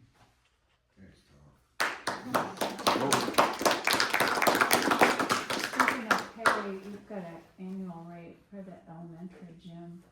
So if the pickleballers just need it in the winter, would it be half? We could probably figure that out. Yeah, but, speaking for the Geezer guys, I mean, I did the math. If you said $1,000 a month for us to come in here from 6:30 to 7:30 in the morning, No, it's That's- 150. They're not wait, if you've done 1,000, if you said 1,000 a year, or 1,000, or 100 a month, so 12,000 a year, I mean, it's $20 a month for us out of our pocket to come do that. The guys that are drinking, that's a night at the bar. Who wouldn't do that? So I'm saying, if these guys, you know, people like Brian and big little Kevin over there and Joe, if you say we gotta pay $20 a month to use it, okay, Whatever's fair. whatever's fair, just tell us what we need to do and we'll do it. Sounds like we gotta work on the sideline somewhere. with Yeah. it. Yeah, you just gotta work. That's Fourth what down. we really need people. Fourth down. We really need it. You guys probably wanna go home, but I was just also wondering about, like, if you're keeping a kitty or we have a checking account, and so like, I just got totally screwed with my insurance because I made a claim, and then they're driving me, so I'm like, if you don't wanna have to use your insurance, I'm assuming maybe they can pull that stuff with the schools. If you use insurance, they're gonna raise your rates way up. So if there's little things that are damaged and we can pay out of our kitty or whatever, as opposed to tapping into insurance or you having to tap into insurance. Yeah. We're responsible for what happens to us, so that they're not on the hook. Yeah. Yeah. That's pretty common sense stuff there. Yeah, and I wanna show this real quick too, like, I'm a man of my word. And I'm a man, so sometimes it doesn't happen this month, it might happen 10 years from now. But if I say I'm gonna do something, I'm gonna do it. We had Eric Viskin come and film during homecoming week, and he's making a recruiting video for Phillipsburg. And I didn't wanna end here with a sour taste in my mouth. I want people to see that when we're doing stuff, so I called this guy, I was like, dude, I need a 15-second teaser, I need to show some people some positive. So he's like, I got your back, Tom. He goes, I'm gonna send you something you can show to everybody. And again, I think it shows that we're doing great stuff in Phillipsburg.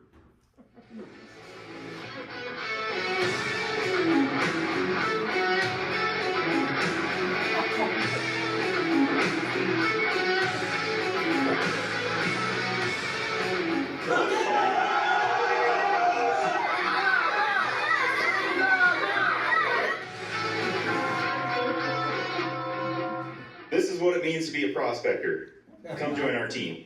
And family on 2, 1, 2, family. So, either, All right, well, thank you.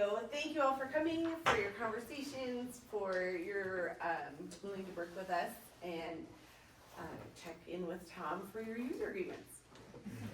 I skipped some of the stuff from the superintendent report that I want to share with you guys, what we're still in correspondence, because I wanted to get everybody, I knew Paul would. You can stay if you'd like to, or you are free to go. But Thank you. I think there's stuff here that you guys need to hear. So that you're updated.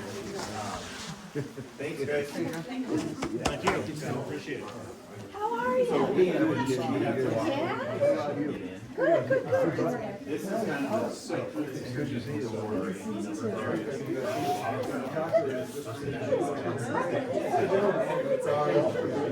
That's my earballs that fall over there. We're not putting it in yet, is when we get back to the calendar, I'll put in last year's. There's a calendar put on. You don't wanna know how I feel about that.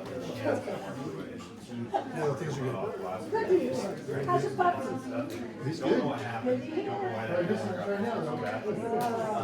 But OPI gives us a little bit of a, they don't, it doesn't have to be in on the second. The second's where they count the numbers, but they give you a grace period to certify. And so we're at certified one way tomorrow, and we're still not. That's where our numbers are. We lost 2 in the last month to homeschool, and they were like, stop it. We're now one job for kid, To give one my, essay to kid. do my part. So, just a heads up. I just wanted to share that with you because, Chatting in the lobby, just this is start the goal line recording, has between to me. be Because this is instruction wise. Ray has looked at this, and he said, wow, you should show the board this, 'cause this is cool. This is the economic overview for Granite County, and what it shows here is the top employing industries as of 2023. And why Ray has said to show is, he said, look, it flipped since when I was in high school.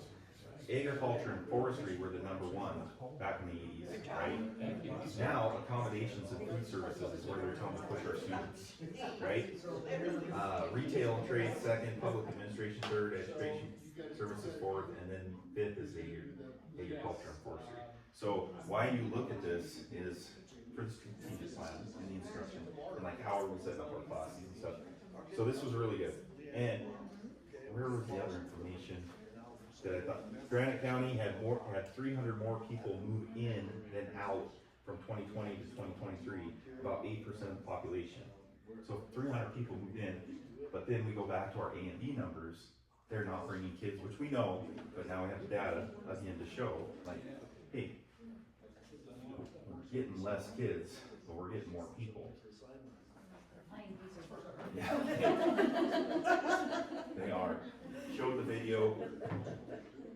That's really cool. I mean, that's just the teaser, right? More is to come. He did tell me though, he said, I think this is gonna be the best one I ever made. He said, the views I got. Photography is amazing. He showed me some when he was here. It's beautiful. And he chose a great day, the parade. It was so great. The weather was gorgeous, I know. And what I want him to do, what I've asked him to do is come to multiple days, because then there are clips. And then, like, say we do lose staff or we lose something, we're only filming 1 clip and not the whole thing over again. And we just put it in chunks, so kind of cool stuff. But that's what I wanted to add, and I didn't want to waste people's time. Alright. Sounds good. Okay, so moving on, our next item is financials. Any questions for Catherine on the financial report?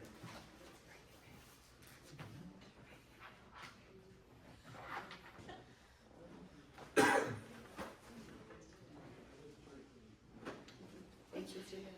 I had foot surgery Friday. Yes. I did celebrity surf today. I sent you a I picture. seen that, you did a good job. I'll see you tomorrow See you guys. for a little bit. Are you gonna push me up? So who is covered? Ron's doing by herself, so I went in there today, I was like, I'm going to get kids to help you. She goes, no, don't. I said, give me a hairnet. So I put a hairnet on.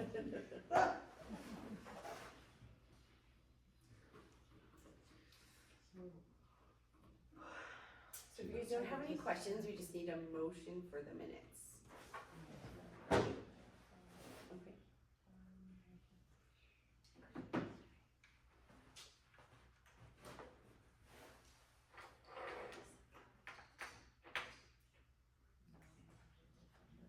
It had to do with like a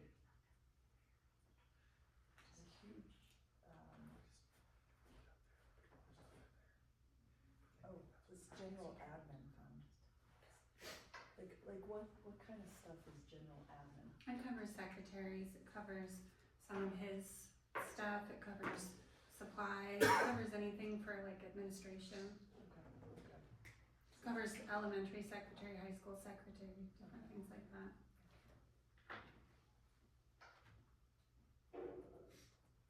Any other questions? Okay. Do we have a motion for the financials? Board of Trustees of Phillipsburg School District 1. This is for the warrants. Moves to approve payroll warrants 63941 through 63960. Direct deposits 84012 through 84049. Claims 17755 through 17782. VSAT $1,681.96 and WEX $259.70.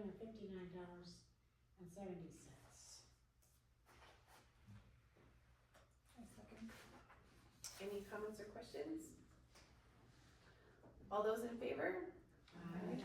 Any opposed? Motion passes. All right, items for action. Item A.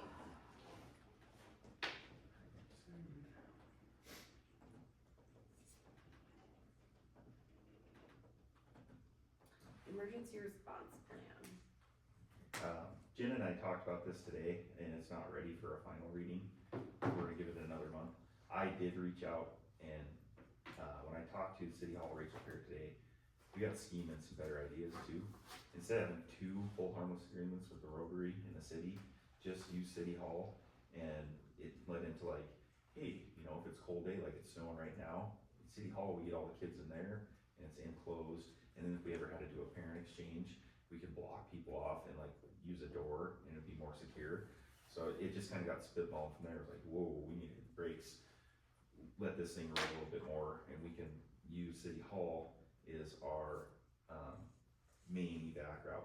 She wants me to create an interlocal agreement and go to the meeting Tuesday, she put me on the agenda for Tuesday night at 6, where we had a little agreement together saying we get to use that building, for emergencies only, and get the whole harmless in place. And I think that's a better route, because it's closer, it's indoors, and, that worked out, that actually made it, I think, a little better. And then as we work through it too, like, again, how do we put Apogee in there for getting communications out? Are the radio stations even worth anymore? Just use Apogee, because it's more direct by the time we call people, and, or how do we do that?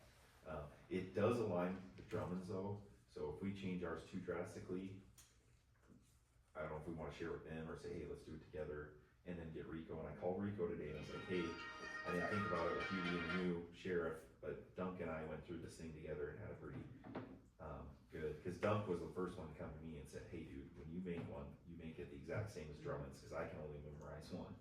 Like, and fair enough, right? So same thing, if we make it for Rico and work with Drummond and have it mirror, and then hopefully work on it and be ready for November to say, hey, it's ready to rock and roll. Teacher wise, we didn't share it with teachers at the beginning of the year. Usually every year it's in the packet with teachers and we go over it, but I knew it was something that had to come, and I was like, well, it'll be a good work through the year. Mainly, we only have a couple new teachers, so the good thing is I can just run like Amy Parent in 3rd grade, Chase Davis in 5th grade, and kind of line it, you know, it's 2 people. Everybody else has the general sense. But overall, E3 is our immediate, that's the good one, that's the one we use as our E3 app. This is more documentation, which has to be done. I was just asking Tom questions of like, in there, there's safety vests, do we have the safety vest, do the teachers have the checklist in all the rooms? So once we finalize this and we're, happy with it all, there will be some, communication stuff that has to happen to make sure all the updated stuff gets in all the classrooms, the vests are all there, and there's a memo for parents too, so that will go stay up to speed once we have the final plan. So for this item, we could just table it, or do you wanna do a third reading, or should we Let's just do take a third second? reading. Okay. So Since we we're can make working a on it. motion to approve a second reading with a final to come. Okay, I move to make a motion for, the emergency response plan to move it on to a third and final reading. I second it. Any other comments or questions on it? Yeah, I didn't find a section for school shooter, would that be under internal threats section? So I think what we'd have to do is, though all the ones in there are our board policy ones, we have to add shooter into our policy and then pull that in to our plan too, but we should, yes. It's sad that we have to talk about that, but it's what we do. And again, I go back to E3 app, like those plans are on there at the bottom. So like anybody can click on the plan right there too and not need this. Like I think what's coming is, it'll be all part of E3. And we can post it on our website also and send it out to the families once we have posted it as well.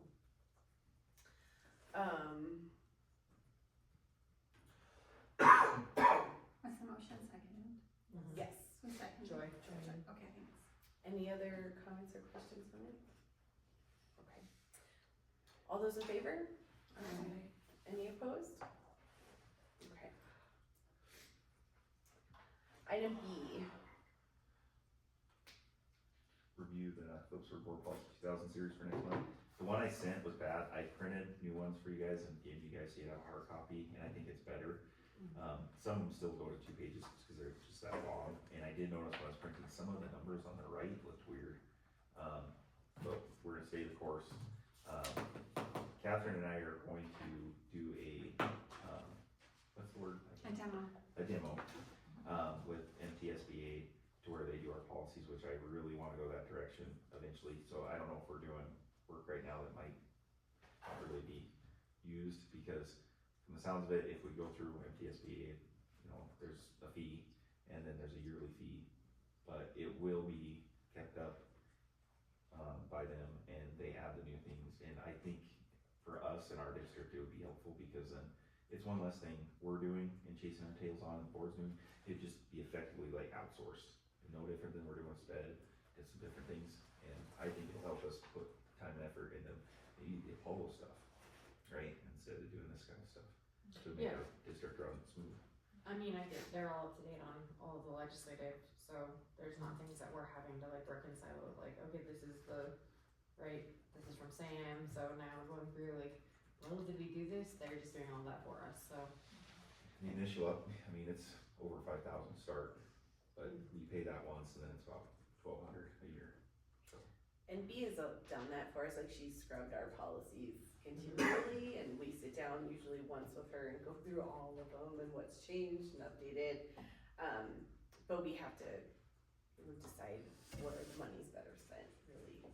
When they're doing it for a ton of schools, the only thing we would have to be careful of is just making sure that something written for all the schools across Montana still fits in our school district size, but they pretty much. And I think we can still pull one, and then I think we send it to them, say, this is what we want in, and then they put it in for us, or we put it into there. I think the biggest thing for our policies, for the most part, are pretty set. I mean, I think it's the changes with the legislative year that's so time consuming. Right. I mean, every other year you're having to add or take away, so. I think that's well money, like, Yeah. money is well spent. That's why I'm recommending too, I'm like, this would be so nice off my plate. Well, if there's a policy specific to our school, that's like, then where we would want, like, that's better time spent of saying, wait a minute, this is a policy that's better suited for us, or we need this policy. This generic stuff of, right, like, what flags are allowed and not, like, we don't need to be spending our time on that's stuff that we can just pull from them. Well, and the cool thing with it, it's called Symbly, where all your policies are put in there, and it actually gives you a linkable link that you put on your website. So it's instantly, we can update it like right away, and it's available for our community people to find it, and they can just find it right away, and it's searchable, like right now, we scan it in. And so even though it's technically a PDF, it's not a searchable PDF, so it makes it really challenging for people to find what they need without reading the whole. Yeah. Okay, great. So I don't think we have a motion necessary for this, we'll just, for now, continue to review, depending on how long it takes you guys to get into that, we still need to have these reviewed and revised, signed off for this year. So next month, we'll sign off on the 2000 series. Okay, so item C. Accept PPS Board Policy 1000 Series changes and updates. I think we found one. I had one, so on 1531, number 5, it says telephone services for necessary communications with business or family resulting from the trustee being away from Kalispell. It just needs to be changed to Phillipsburg. That's for our trustee expenses, should be travel. So, that was the only change I found. Okay, so we just need a motion to adopt those with the change. Board of Trustees of Phillipsburg School District number 1 moves to accept PPS Board Policy 1000 series with the changes. Second. Any comments or questions? All those in favor? Aye. Any opposed? Okay, item D. Item D can be tabled. We left that on there because we thought we'd get some more substitutes and we'd be ready to go, and we'll probably leave it on for a couple more months, because if we get a couple substitutes in, we can hire by the board. But we don't have anybody right now. So make somebody have a motion to table. I move to table, the hiring of additional substitute teachers for 25-26 school year. Any comments or questions? All those in favor? Aye. Any opposed? Did Joy second? Yes. Okay, thank you. Item E. Offer contract to halftime custodian. So Charlie Nelson's been the sub since last year, helping, and then started subbing in the elementary. He has a friend that's coming to stay in his house and gonna interview next week. So I was like, okay, maybe we don't do this, but then it's like, well, if that falls through, let's just get him in, offer him a contract. We'll interview this gal next week and see if she's gonna fit the ticket. He told me today he wanted permission to show her around Friday when he's working Friday. I said, yeah, bring her over, run her through everything. We'll interview her next week. She's only a candidate, so more than likely by next board meeting, we might have an elementary custodian. And Charlie's like, we don't wanna lose him because he does such an awesome job, but he's finding his replacement. He's like, I will find somebody. He won't stay on then as He would, halftime. he's on for the weekends, like when Bob's gone, Friday, Saturday, Sunday. He's our go-to guy to come in for like 2 hours, check the boilers, make sure everything's up and no floods. If biomass is going, he's the guy pushing the ash. Okay. So we'll keep him in that. That's him, but. In some capacity, but She better be good, that's all. He's doing a good job. He really does a really good job. the Board of Trustees of Phillipsburg School District number 1 moves to offer a contract halftime custodian to Charlie Nelson. I second. Any comments or questions? All those in favor? Aye. Any opposed? All right, item F. Offer junior high boys basketball coaching contract to Mr. Dustin Keltner for the 25-26 school year. The Board of Trustees of Phillipsburg District number 1 moves to offer the junior high head boys basketball contract to Dustin Keltner. I second. Any comments or questions? Thanks for Tim for standing up and doing it again. We appreciate all of our coaches. Yes, we do. All right, all those in favor? Aye. Any opposed? All right, item G. Offer junior high boys assistant basketball coaching contract to Heather Rich for the 2025-26 school year. So moved. I second. Who seconded, Joy? Okay. All right, thanks to Heather too. So this will be 2 sports? Mhm. We haven't done the tennis yet though, right? For No. her. Okay. Cool. All Alright, all those in favor? Aye. Any opposed? Alright, item H. Offer junior high girls head basketball coaching contract to Jackie Walter for the 25-26 school year. So moved. I second. Any comments or questions? When does that start? After Christmas break for That's for girls. the girls are in the winter and the boys are now, right? Yeah, the boys will start here right after Halloween and go through Christmas, and then the girls. And there's other districts flipping them and flopping them. We might get to a point where we're gonna have to do it so that we can play people, right? Sure. But we're not there yet. Okay, so after Christmas. Okay, thanks. And there's no assistant coach, Hans, I just know, he's on retirement mode. I guess Jackie has somebody else in mind that she was gonna try to get to come in here and interview for the assistant. Okay. Thanks to her for that. Warren Graham. Anybody, yeah. Alright, all those in favor? Aye. Any opposed? Alright, item I. Create cross-country activity account. So when we started, cross-country last month, this just makes it specific, so it has an account. And we're gonna have to do the same, what did we talk about? Junior high? Oh, Student council. elementary student council. Yeah. We didn't get it on the agenda, but we're They gonna don't technically have a student activity account, but to keep that separate so that they can keep track of the monies, we'll have to do that. So right now, a representative could embezzle the That's right, $230 yeah. from the big sale. $31 today from the pajama day. You made $31 off of 50 cents. Yeah. Wow. Those two things right there, they are gonna be rolling in the. They're doing good. Yes. I'm proud of That them. blows my mind. Awesome. We had some nice parents that said, here, bring these for the kids that didn't bring Did their Warren give money." about 50? Yeah, I took about 50. He's making money off of you. Yeah, I think he is. He's got it figured out. No, Dad, it's $50. I move to create a cross-country activity account for the 25-26 school year. I second. Any comments or questions? Alright, all those in favor? Aye. Any opposed?